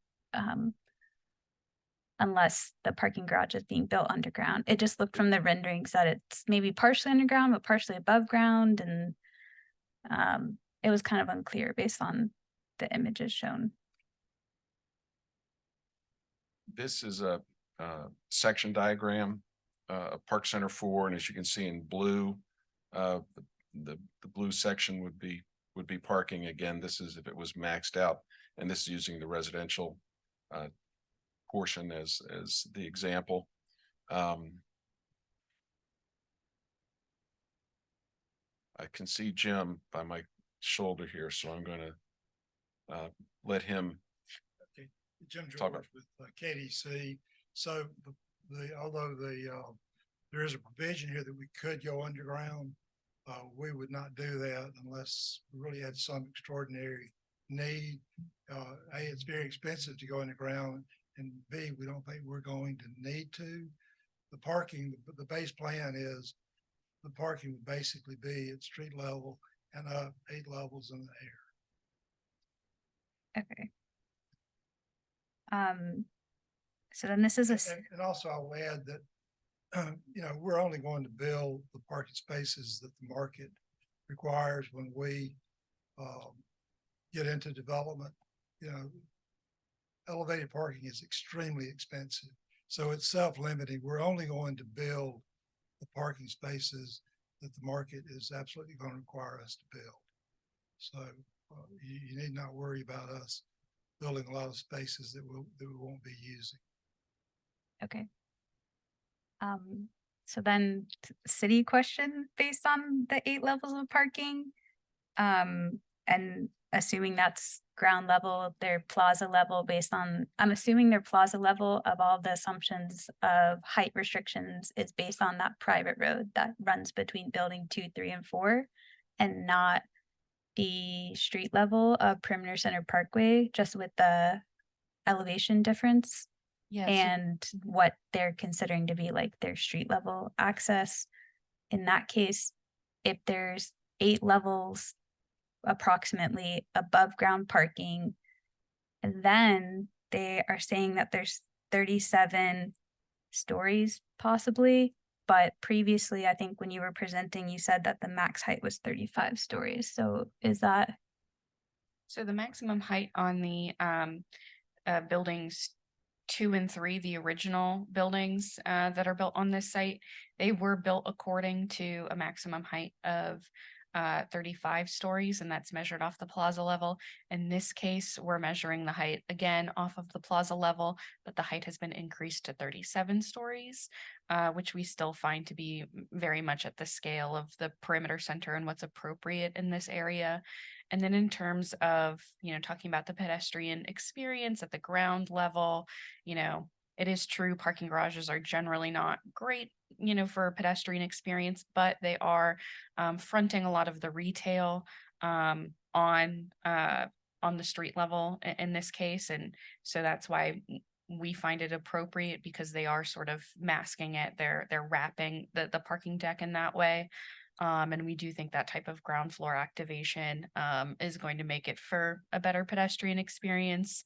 And just in general, you know, podium parking is very common in Atlanta. Most places, I mean, even in Midtown, you know, land prices aren't crazy enough to, you know, make them want to go underground for anything. It's basically all podium parking here. But having that ground floor activation and having retail wrapping that parking, you know, is a, you know, sort of an attempt to remedy that situation. So In the 8 stories, parking count towards that 37 stories. yeah, so that's the overall height. The parking counts towards the maximum height. Okay, thank you. Could I add one thing just to, Yeah. if I could? If I can find it. There it is. This is the plaza level of the building itself. And as you were talking about alternative modes, we would envision this as essentially a ride share lobby here. And Scott, you may need to step up and help me, but there would also be lobbies for the hotel, the residential. So that street would be activated. There would be retail space over here. Is that right? Yeah, that's correct. I'm gonna let Scott Fleming, the Thanks. architect. Yeah, so the intent is, you know, from grade, you have a very activated street at the plaza, but also at Perimeter Center Parkway. And as David mentioned, creating opportunities for rideshare that can be shared between the hotel, the office, and residential. Also, there are requirements for us to install not only bikes for the residential, but you know, bike racks and areas for that for any visitors to the site. And so, you know, we're going to provide that at the street. We're also going to provide that in the parking garage as well. And so, you know, we definitely want to make those connections for that sort of last mile traffic. On the plaza itself, we actually have bike lanes that's internal, that's existing now, that connect to the bike lanes that we built for the city. Yeah, rideshare is still a card as a mode. Yep. It's still a car. Yeah. So that's not an alternative mode. Are there, in this drawing, I appreciate seeing this, are sidewalks then at that plaza level of accessing those, like that would lead up or some kind of, I guess, like landscaped, beautiful kind of like Yeah, so existing. leading up to those lobby areas, I guess. Yeah, the existing, we've got this linear park here that is heavily planted with a lot of native plants and seeding. And then the gray area or the tan area here is a terrace arcade area that, you know, kind of presents. And the idea is that restaurants can spill out into that space and engage that park area as well. And then over to the right, the intent is that could be a big outdoor dining space that helps anchor that edge. And you mentioned bike lanes. Madeline showed a graphic in her presentation showing the bike lanes that were constructed as part of buildings 2 and 3. It appears that there's a gap, and I don't know if that was intentional or not. On Perimeter Center Parkway. Yeah. Yeah, I don't believe in the original development, and I don't know if you recall, if we developed bike lanes on Perimeter Center. So there are like there's bike lanes now on the Springwood connector Yes. and on Perimeter Center Parkway, but it stops and then there's a gap between, I want to say, Gold Kist or Campus Way to Springwood connector. Perimeter Center. And the road is really wide there, so I feel like it'd be easy to just stripe a bike lane, and I don't know if we can add that as a condition or something. And we have technically, so we reviewed that sort of when we took a look at the site. The sidewalk along the entire area is sized at 10 feet width. So it can operate as a shared use path. As a shared use path. Also, it's sort of integrated. Part of that segment of the street is integrated in the trail master plan as a connection and it may potentially sort of on the Springwood connector that may end up having a different form years in the future to connect with Path 400 and sort of towards points to the south and north eventually. So we'll have to see, but we envision that to be sort of more of a side path type of environment than striped bike lanes on the street. Okay.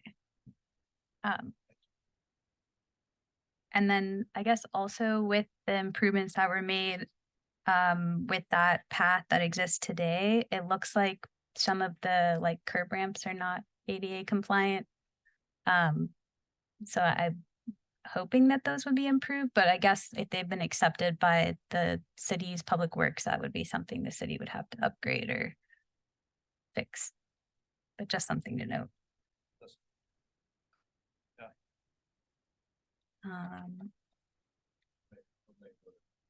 Okay, thank you. And then something else that was included in the agenda packet was that the impervious surface for the entire site of like 1, 2, and 3, 4, all that was already accounted for prior to, I guess, building 4 being built and developed. What were the assumptions or like volumes for that, and how is that treated? Knowing that, I mean, now that the design has changed a lot, that impervious surface number might have changed a lot as well. Hey, I'm Alex Sensley with Kimley Warren. I'm the civil engineer. So the whole development from phase 4, phase 1, 2, 3, and 4 buildings was all anticipated for stormwater. And so actually, if you go out there on site today, you'll see inlets out there today. We have additional inlets stubbed out there to pick up the water from it. So from a stormwater perspective, from an impervious perspective, we always anticipated building 4.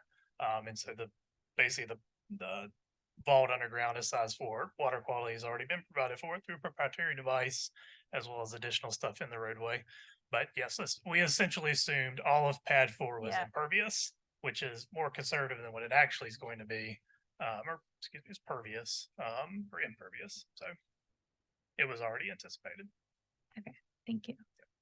And so with building 4 basically being built on top of the hill, what are the plans for, and I know because of that is the like Georgia Power utility conflict and easement situation, so you can't necessarily build right up to the frontage or close to that frontage on Perimeter Center Parkway, but why not extend the building and have some kind of street level opportunity and pedestrianize on the Springwood connector? Or if you're already making kind of like a C-shaped building, you have area where there's not that utility impact, to have that street level experience and entrances or something like that. I don't know. That's what this graphic shows. As you can see here, and I'm going to pull Scott over again because he says it far better than I do. We're going to have this area will be landscaped. We would anticipate that particularly these areas will be active, somewhat active. Big retail space right here, as well as some lobby space. We've got additional pedestrian connection through here, using that tan colored line, which actually can extend through the fire lane here, which is that somewhat medium shade of green, I'll say. This is the fire lane that has to be provided for fire department. But I'm going to let Scott or Jim jump in because I can see that they have more to add. I will add that along that southern part of the property, there are water mains and sewer lines that run there. So it's a no build area. Okay, thanks. Yeah, I just want to be sensitive to like with it being graded and being put on top of a hill, that like temporary and permanent erosion control efforts are actually practical. And there's been issues of development anywhere really, but particularly, I mean, I've seen in Dunwoody where project gets built and it's like the grades are very challenging, and then the city then has a drainage issue they have to handle with runoff and silt and all of that. So I just want to be sensitive of anything that goes into place and I know that will be part of the site plan and city approval and all of that, but just something to think about. Just want to make a comment, just the grading that's there today, the hill, the slope that's existing. And so the proposed development is intended to stay relatively close to that. So the condition should not be worse. If anything, it gets better. But road control, everything will be per city standards and state standards. Okay, yeah, just anything that can like stabilize that slope, I guess. Okay. All right. Sorry. Don't be. I No, think- these are all good questions. Appreciate them. All right. And then also part of the previous plan or this plan, there are 3 acres of green space, which it looks like is shown on this in that corner on Springwood Connector. And it's not just that area. It's, let me see. This probably shows it best. It's not just this area, but it's also this area here on the west side. And the landscaped areas along the street frontages and along this area here. So there will be at least 3 acres. There's probably a little bit more, but Okay. 3 acres was sort of made sense to hit that number. And as we anticipate it would be slightly more, but it's hard to measure it out at this point. Okay, thank you. That's it. You have more. I'm sure that Mr. Chairman will let you ask some after everybody else. You're all good? All right, thank you. Great questions. Commissioner Brown? Okay, I think my biggest concern with this, like I appreciate the mix and the form and all of that. I'm satisfied that it's a good development, and what you guys have done on Hammond Drive has definitely changed it for the better. I think similar concern that I had to Elizabeth is the Perimeter Center Parkway. It's out of your control with the Georgia Power thing, but with the hill and the power transformers and then the big podium, just worried about possibly creating a dead zone. Can you clarify that image right there, number 1, that is ground floor retail? Yes, this is street level right here. Mm-hmm. And as Alex said, the slope that's there now that goes up to the switching cubicles, the Georgia Power switching cubicles, that slope will be essentially the same. Right. There'll be entrance drive here, serving the hotel. And then this is retail, and the idea is to activate that space. So as people are, walking down, say from High Street, or from the mall area, they'll be attracted into here, into the development. If they don't already enter it from the plaza entrance, which is further up, which is up here. Okay, so number 1 and number 10 are both at streetscape level. You said it so well, David. Yes. Okay. That is correct. Okay. And like David was saying, is that, we're creating a sidewalk, from this intersection that brings you into the development and then carries you through either back out to Perimeter Center, or you can loop around here to Springwood Connector. Okay, yeah, thank you. I think in the agenda packet, that wasn't really evident that was ground floor retail on that side of the development. So I appreciate that. And that helps me a little with my concern about that. Is there anything that can be done to visually screen the transformers from the sidewalk? Or is that, I mean, That is a great question. We've had a lot of conversations with Georgia Power, so we can't, there are a lot of things we can't do the cubicles, but the intent is with the landscape to help screen and soften that. And Jim, you got more to say? Yeah, they're on a Georgia Power easement. They're actually switching cubicles, not transformers, but they look like transformers. But it's part of the Georgia Power infrastructure that serves the area. It actually does not serve anything in Park Center. But the easement does allow for the possibility of doing some landscape screening. We have to stay back away from them. I think it's 10 feet and it's subject to the approval of Georgia Power. They have to be able to get into. And so we do have the possibility that we could landscape those, and that's on our list to look at, you know, as we go into development. Okay. Yeah, I mean, I would, somewhere between the sidewalk and the transformers, if it's possible, I would love to see you guys either visually screen it through some kind of landscape treatment, and or, you know, I see that you're going to put 50,000 towards public art. I don't know if there's some kind of mural wall or something that could be built there. I just, you know, we're trying to make the best we can do with that area, and it's unfortunate that we have the Georgia Power thing there. I do like that you guys are going to have the ground floor retail, but it would be good to do what we can. Yeah, we actually went to Georgia Power to see about painting those, making those into, you know, make the paint an art project. But Right. they say no, it's got to be green, and no way, Jose, can you do anything. It's got to be obvious that it's the Yeah, infrastructure. the thing that we would not want to do is screen our retail storefronts. We don't want to put such extensive screen there that we kill our retailers, but we want to look at it in a very purposeful way. If we can make them better, we want to do that. Okay. I think the rest of my questions are more geared towards maybe staff answering. I just wanted to clarify a little bit about our mix of uses and the condition where we're saying up to everything up to 300,000 square feet of office, 175 rooms, 300 units, 22 retail. Are there,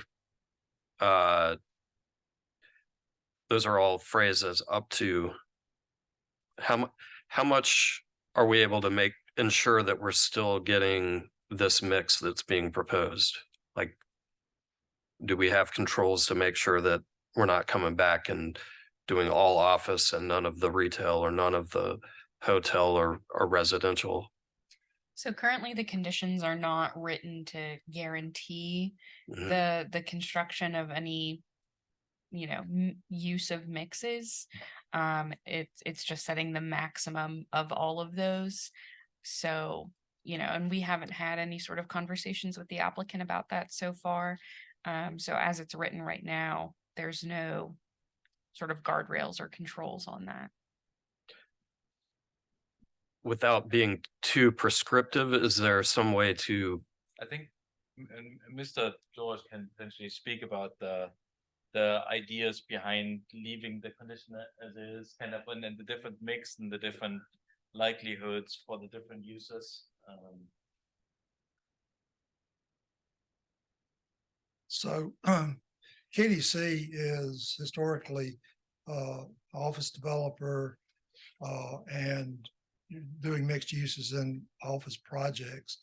We're not historically a hotel developer or a residential developer. So we have been looking to hotel development partners and residential development partners. We have a short list of people, but we don't know for sure, you know, it was not going to be fair to them or to us either to try to enter into any solid contracts until we could get the zoning. So once we bring them on board, then we will determine exactly what program each one will be able to do. We have a variety of ideas from the 3 or 4 people that we're talking to. So these things could change depending upon which development partner we end up with.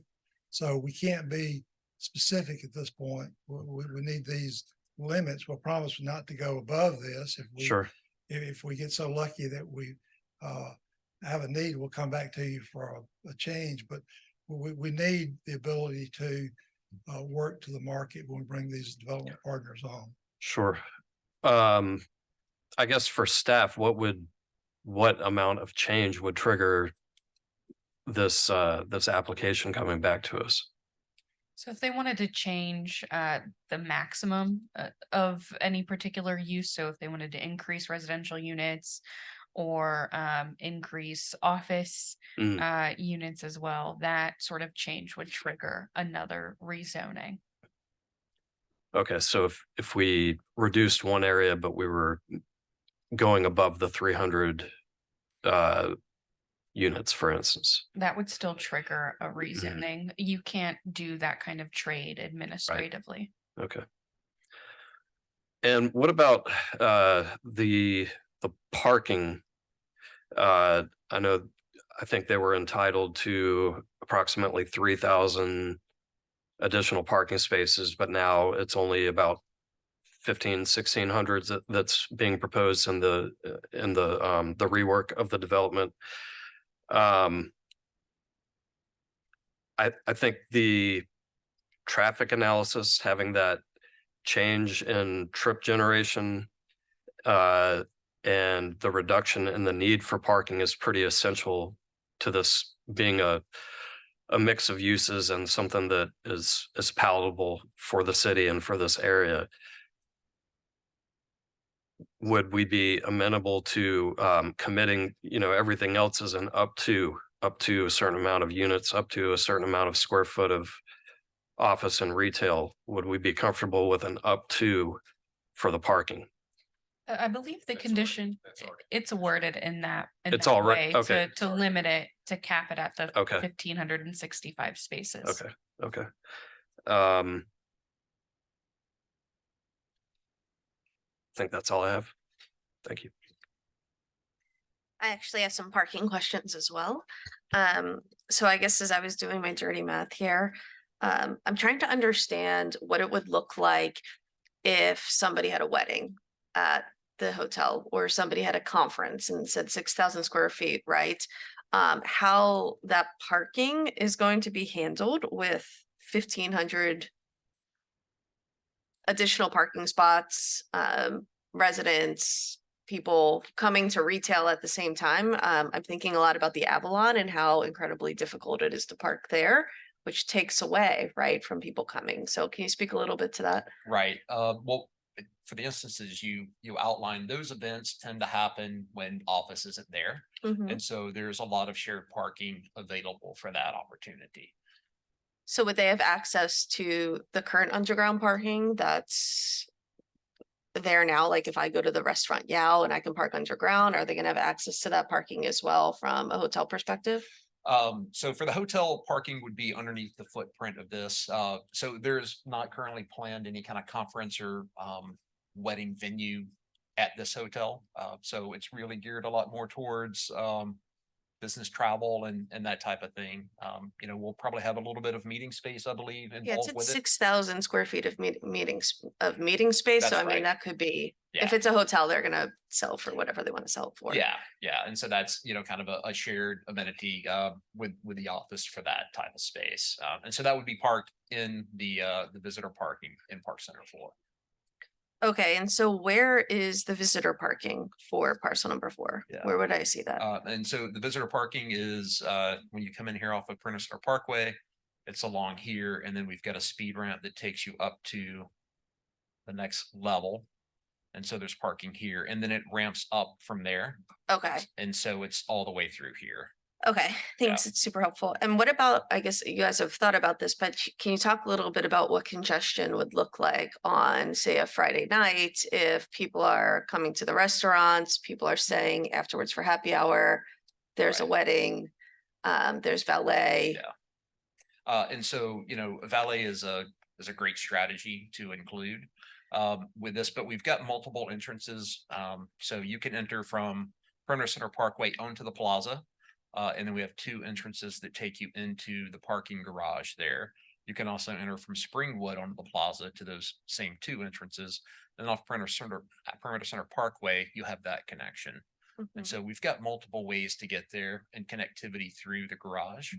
And I'd have to let the traffic guys to speak to that, but we do have a lot of connections for the number of parking spaces in demand. Okay, and what about for the actual office, not the office, excuse me, the hotel lobby? What does the traffic flow look like outside of the hotel lobby for pickup, drop off? Like I see the rideshare one, but what does that look like outside of the hotel? Yeah, so we're imagining, and obviously this will, you know, be revised once the hotel partner is on board. But we think that, you know, one opportunity is off of Perimeter Center Parkway, which has the traffic light. You would be able to turn in there for a drop off, and this could be the valet condition. And then from there, you could get into the parking structure and park and then get back. We also have the ability in that lobby space to come in on the plaza level, so above. And so it's essentially, it's like a 2-story lobby. You know, you've got a downstairs that maybe is a quick drop off, and then the check-in is upstairs. And so we can kind of split that traffic and handle that demand. Okay, great. Thank you so much for that. The next question was actually around sustainability. And I was just curious if I saw green roofs on top of the drawing, or if that was actually just a It was color amenity coded. decks. Okay. So which is very similar to what we've done at the rest of the Park Center buildings. So there will be some greenery on it, but it won't be a true green roof. Okay. Now, the plaza that we've built over the parking that everything shares to is a true extensive green roof with, you know, deep plantings on it. Okay, and what were you thinking for, I guess, the facade, if the parking is going to be a couple levels above, right? Or what are you thinking for the facade for the parking levels? The facade, so the intent is to screen cars, but we still want as much possible to have it naturally ventilated, so we're not mechanically ventilating it, which is a similar strategy that we adapted for Park Center 2 and 3, where once you get above the retail level, we're allowed to bring in fresh air and natural air. Okay. And would you ever consider doing like a green screen on it with, you know, actual plants, like a green roof, but it's, you know, the facades that are actually green? Oh, I personally love them, Yes. but obviously we got to make sure the developer is on board with those as Okay. well. And just out of curiosity, do you know, are the current buildings LEED certified? The current buildings are LEED Gold. LEED Gold, okay. Yeah. That's all I had. Thank you. Thanks. We have some great questions tonight. Thanks, guys. So it makes it easier on me. Multifamily housing. Can we talk about those 300 units for a minute? What's planned for those? Maximum bedrooms, minimum bedrooms? Anything unique about the apartment, and who are we gearing it towards? I'm gonna let Jim answer that. So this is intended to be high-end apartments.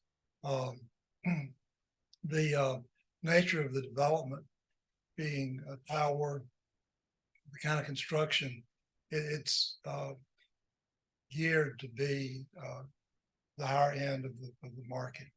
So we're looking at a mix of about 24% 1-bedroom units, 70% 2-bedroom units. I'm sorry, 41% 2-bedroom units, and 6% 3-bedroom units. That doesn't add up to be 100% because some of these units we're also planning to have dens. Some of the 1-bedrooms and 2-bedroom units. The demographics that we are shooting to or targeting to are really not families with children. The residential partners we have talked to have said their experience is that very few families with children live in towers. You know, they live in low-rise garden apartments as opposed to towers. We're looking at people who may be younger but not yet starting a family, you know, people in middle management and up. We're looking at people who may be well along in their career. They're ready to sell their home in Dunwoody or Sandy Springs and spend 4 nights a week in Big Canoe, but they want to be in Dunwoody near Cox or UPS 3 nights a week. So those would be in the mix. It would be older people who are ready to sell their home, but they have family ties. There may be medical reasons they need to stay near Northside Hospital. They want to stay near their friends before they go to senior living. That's part of the target market. We have several of our partners have identified that they may have several blocks of apartments that they would rent out to long-term leases for corporations who have people coming and going. We're also looking at the population in the 3 hospitals across 285 who we think will be looking for this product, but it's a higher end product. It's really not geared to people at the lower end of the rental spectrum, and it's not geared really to families. Does that kind of answer your question? It does. It helps. Thank you. So on to the parking, kind of a different angle. We are in the world of EV parking. So is that being accounted for? What percentage of parking spaces will have EV charging stations? In particular, with the apartments there, that is the way of the future. So is that being planned for? And what can we look at in terms of percentage of spaces that will have EV charging? Like we have done in the previous 3 buildings, we recognize that there is a need to facilitate EV charging stations today and to plan for the future. So we would do a combination of day one stations, but infrastructure in place so that as time goes by and the need manifests, we could do additional spaces. And in terms of percentage, I can't give you a percentage number right now, but I think we came up with, yeah, go ahead. Sorry, Erica, we do have a condition in the overall development plan that does have specifics regarding the base number of EV charging stations that are required from the get-go. So let me pull up the overall development plan. Let me just find the page in the packet real quick.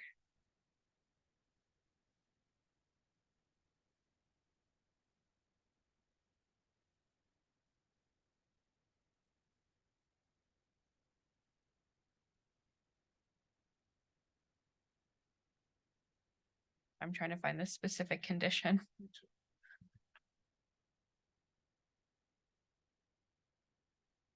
Okay, so here it is. It's condition number 6 in the overall development plan. Are you able to see this, Erica? Oh, yeah. On the screen? Yeah. Okay, so at a minimum from the start, it would be 8 electrical vehicle stations with an additional 16 charging stations set up for future connections. As Jim stated, as the market demands more, they would build more, but from a base perspective, it would be 8 with 16 for future connections as the minimum. But there's not a necessarily a percentage required. Perfect. But this is the number we came to. Can I ask a question about that number? Only because as an EV owner, I'm thinking about the apartments that were the 300 apartments, who they're being geared towards. And I worry that that may not be enough to satisfy the needs of the development. So I appreciate the minimum. I'm not sure. And in particular, is there a way to separate the apartments parking from, so that we make sure we're prioritizing folks who live there, have the ability to charge vehicles, and it's not being usurped by someone maybe charging their car while they're having dinner? And I think that's accounted for in part by giving the developer the discretion to place those based on essentially the market, what the market demands. I know Scott has some recent relevant experience with residential and EV, speaking for where I work in the Bank of America Plaza, which is roughly 1 million square feet of office. We have 8 vehicle charging stations, and I happened to park on that level today, and 4 of them were empty. And are there people in that complex who live there as well? No, not it. That's all office. Okay, And yeah. just adding to what David is saying, as we bring on board the selected residential partner, we're definitely going to let them help us determine, and they're largely going to make the call as to how many they need to serve their tenants. So it's going to be self-fulfilling. They won't be able to lease the apartments if they're not adequately addressing the need. So if more than what we have proposed are going to need to be required, we're going to address that. But we don't want to get too far ahead of the demand, because it is quite an expense, to do it. And but at the same time, we don't want to not be able to lease space and run apartments because we don't have the ability to charge cars. Okay, great. Okay. Thank you. That's all for me. Madeline, I just had a quick question. They're in one of the, or in the memo, you said 1565 square feet of structured parking spaces. Is that supposed to be 1565 Spaces. That was a typo. My apologies. Got it. That's my fault because I didn't catch it. Okay. The back of this new building faces Perimeter Center Parkway, is that right? So the building has retail frontage on both sides. There's not necessarily a back. Okay, so there's retail on both sides. Correct. The main entrance to the hotel is going to be on the plaza. Is that right? Madeline, can you get me back to where? But. Okay. Is it this one? Yeah. And then if you want to put it full screen. Okay, thank you.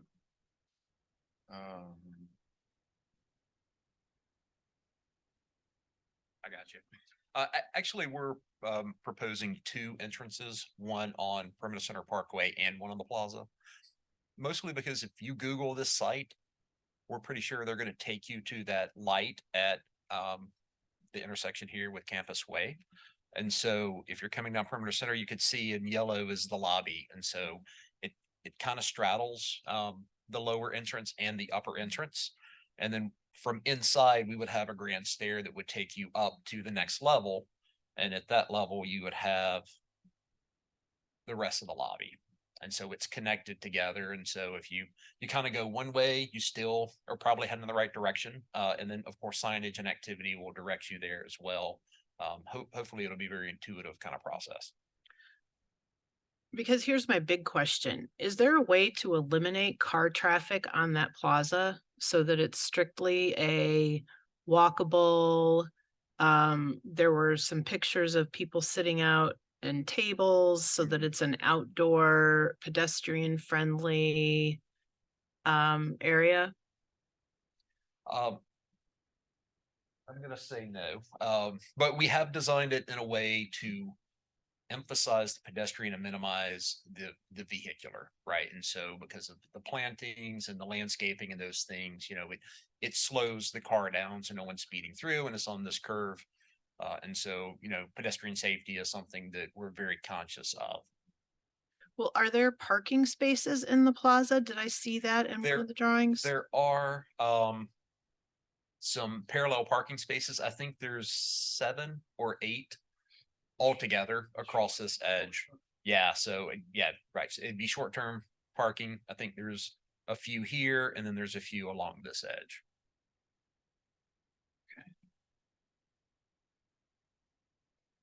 All right. Are the residential units going to be rental units as opposed to owned units? Yes, they will be rental.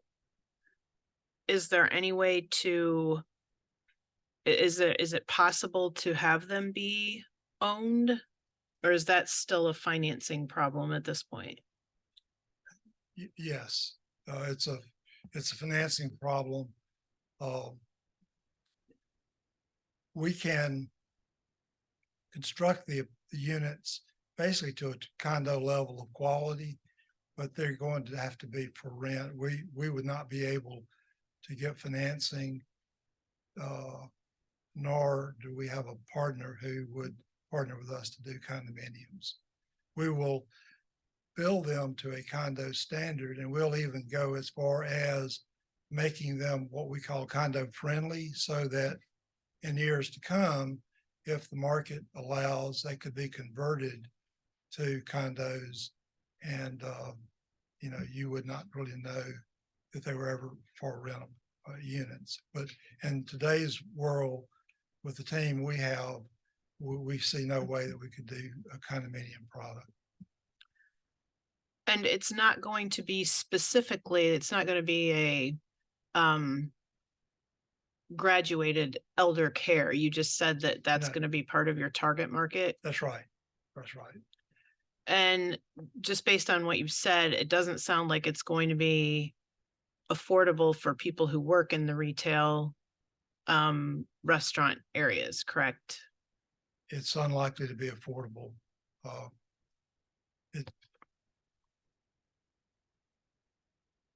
Is the parking area going to be paid parking for people who aren't there, or is that something you don't know until you get your hotel partner?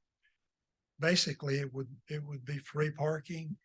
The only thing we would do on the retail, on the area that we classify as retail parking, we would have a system set up there so that if someone comes and stays more than a couple of hours, then they would get charged for it. That's to discourage people from parking there and going over to MARTA and going to the football game and parking there all day. But that's the way it works in the other buildings now. You know, except for the retail, the parking would be covered in the office rent or the residential leases. So it's restricted. It's not an open. Yeah, and it would only be, the only part that would be ever charged would be the retail portion if someone overstayed the 2 or 3 hour limit that was established. So currently do people who work there park free? Yes. Okay. That's pretty standard for suburban office market. People would not be charged for their parking.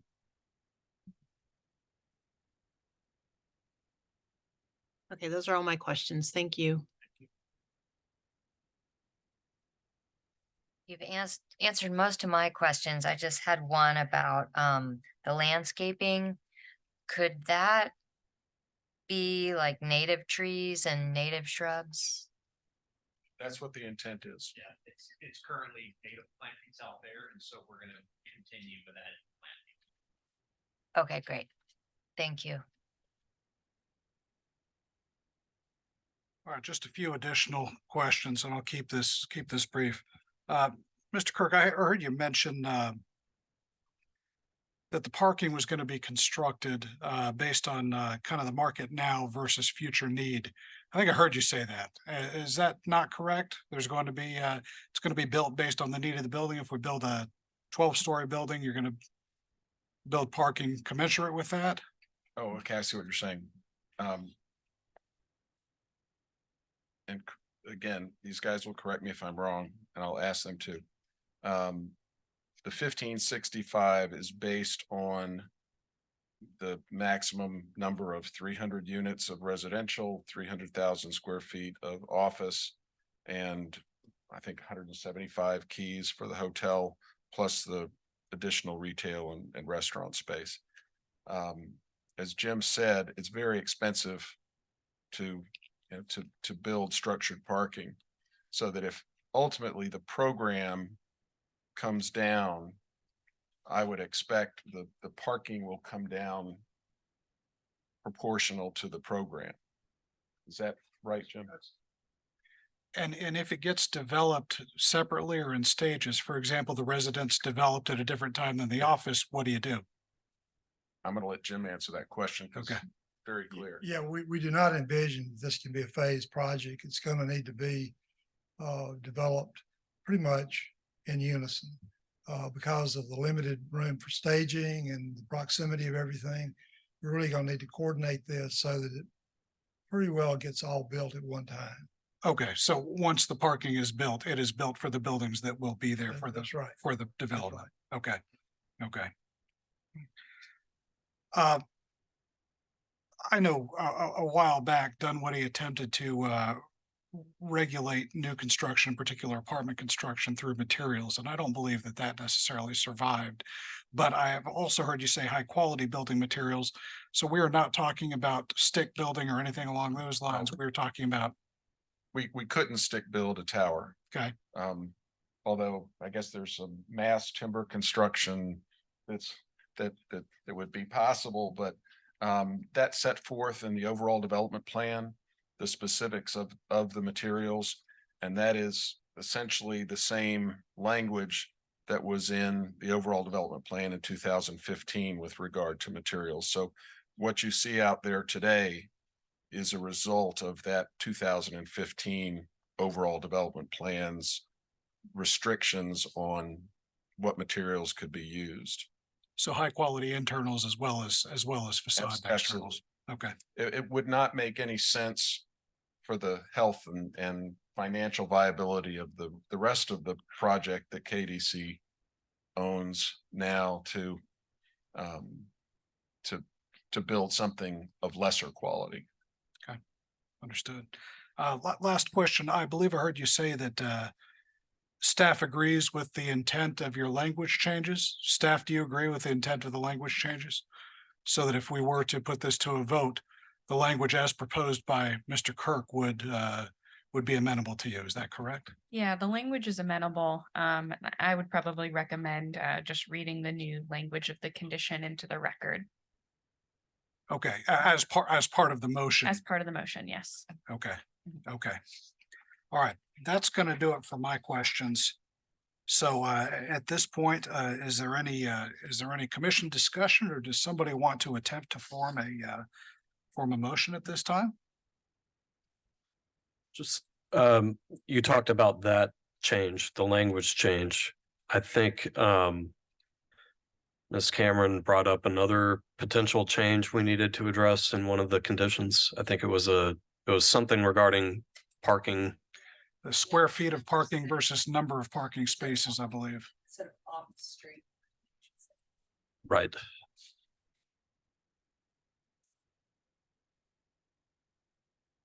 I think that's right. It was in the memo. It was earlier in the memo. It said 1565 square feet, but it's worded correctly in the conditions. Yeah, it's worded correctly in condition number 6, I'm sorry, 3. paragraph number 6 of the overall development plan.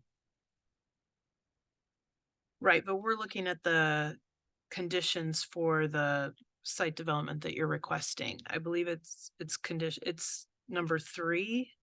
It says 1565 off-street parking spaces.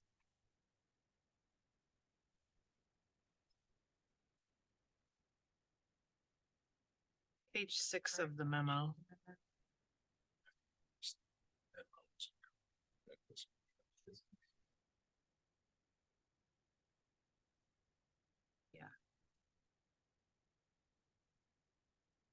So the condition number 3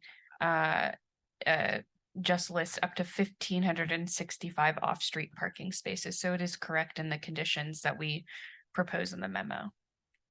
Okay, so So we just cite to the correct. conditions, not to the memo, so we should be square. Is that what I'm hearing? Yeah, so the conditions are correct and the overall development plan that the conditions reference, it's also correct. It was just probably in the body of the memo text. I might have mistyped something somewhere.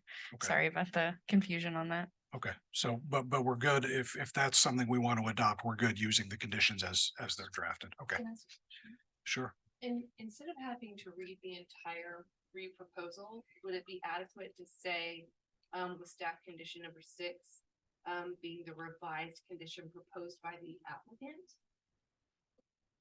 or would we need to read the entire paragraph? We have it distributed. We have a copy of it as part of the package, so we can do it that way too. Yeah. Okay. Yeah, it is formally part of the application. Yeah. We don't know what to be able to. Okay. Thank you, Sean. Okay, you want to form a motion? Sure. Well, I just Okay. want to, I just have one comment. When we talked, we had the big city meeting with all of the commissions. And the mayor asked us to be cognizant of the principles that the city was thinking of in looking at the proposals that come before us. I guess the only, and it's not a disappointment necessarily, but the only comment that I have is about the housing. We were told to try to vote on projects that had attainable housing for people who work in the city, and to the principles of aging in place, and for elder people to be able to stay, own their property and age in place. And we taught, condos have come up here a lot before. And, I'm certainly cognizant of the financing issues that exist. So I guess my only question is there anything that can be done about the housing situation to make it more in line with some of the principles that the mayor has asked us to think about as we're looking at these proposals? I guess this is a staff question. Yeah. Can we not set like a limit? I guess the city doesn't have a limit for like saying 10% of units have to be affordable housing or something like that. I guess the applicant would have to agree to that too, but. Yeah, so the city has it's been policy of the city now for a while to support, and that's specifically like owner occupied housing types, and that's to provide sort of a pathway for people to build equity and become sort of long-standing community members. Second one is to allow for aging in place in the community. So those have been in the planning documents that have always been emphasized, and have been emphasized in the comprehensive plan. City currently does not have a policy to require either like affordable housing or like some type of workforce housing. So that is something that we may consider in the future, but that's not something that we have at the moment.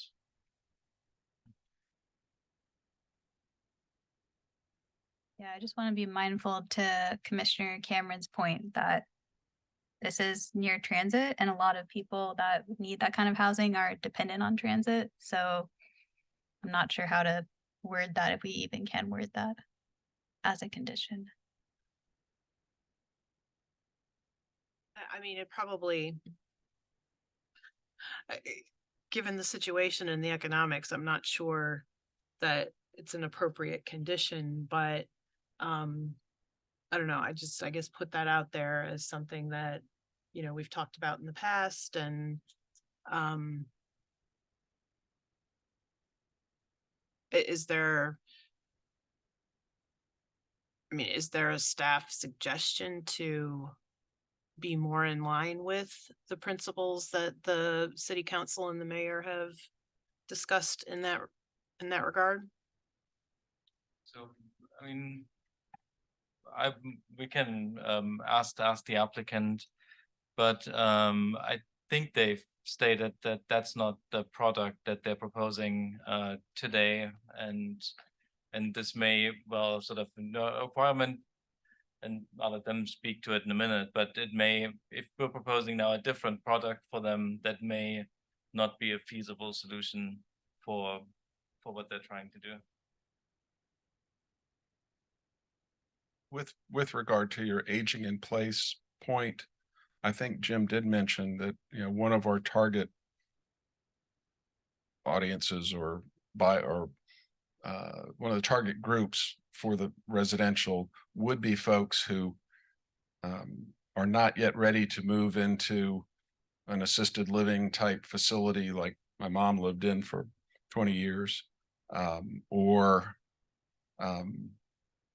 to some sort of continuing care type situation, but it would still provide an opportunity for folks who wanted to downsize from their, 4-bedroom, 3.5 bath house in Dunwoody or Sandy Springs to something that they could, lock and leave and go visit or travel or do whatever. So it's not like we would not be serving that aging in place goal. We wouldn't have the full spectrum of care, but that's a completely different product, a completely different conversation. So the question you're asking is one that I asked 9 months ago when we started planning the project. And I very specifically tried to ask the team of people who were involved in this project, could we do anything toward including affordable housing? And it was looked at, and the answer came back with an absolute no, that it would kill the feasibility of the project. It wouldn't be financeable. So trust me, I tried on this. I have my own feelings about it, but if we had a condition like that, the project would not work. And I'm just being very honest with you. It would not work if you put a condition like that on it. No, I appreciate that. I'm just, it's more of a kind of a thought process. And it's not, I mean, with all due respect, Mr. Kirk, it's not an aging in place product. It's an apartment that you move in from your house. It's not a condo that you would own. So that's not the aging in place that's contemplated, I don't believe.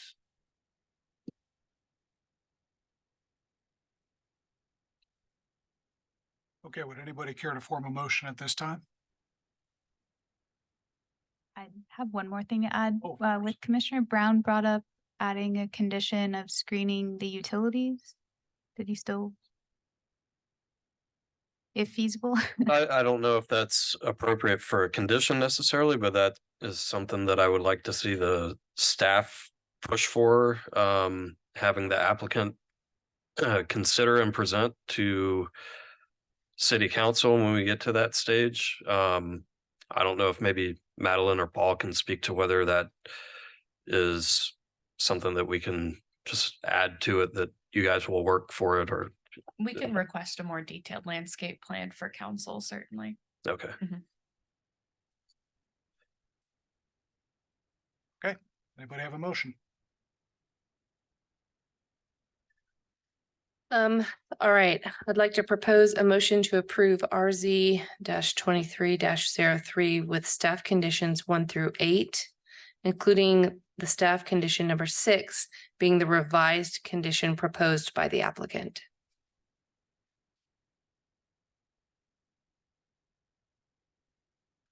Commissioner Harris has made a motion. At this time, is there a second? I'll second that. Commissioner Brown seconds. We've got a motion and a second. At this time, is there any comment or debate? Hearing none, at this time, it's appropriate to vote. So all in favor of approving the motion as vocalized and seconded, raise your hand. All opposed, like sign, and it appears the motion carries. Thank you, everybody.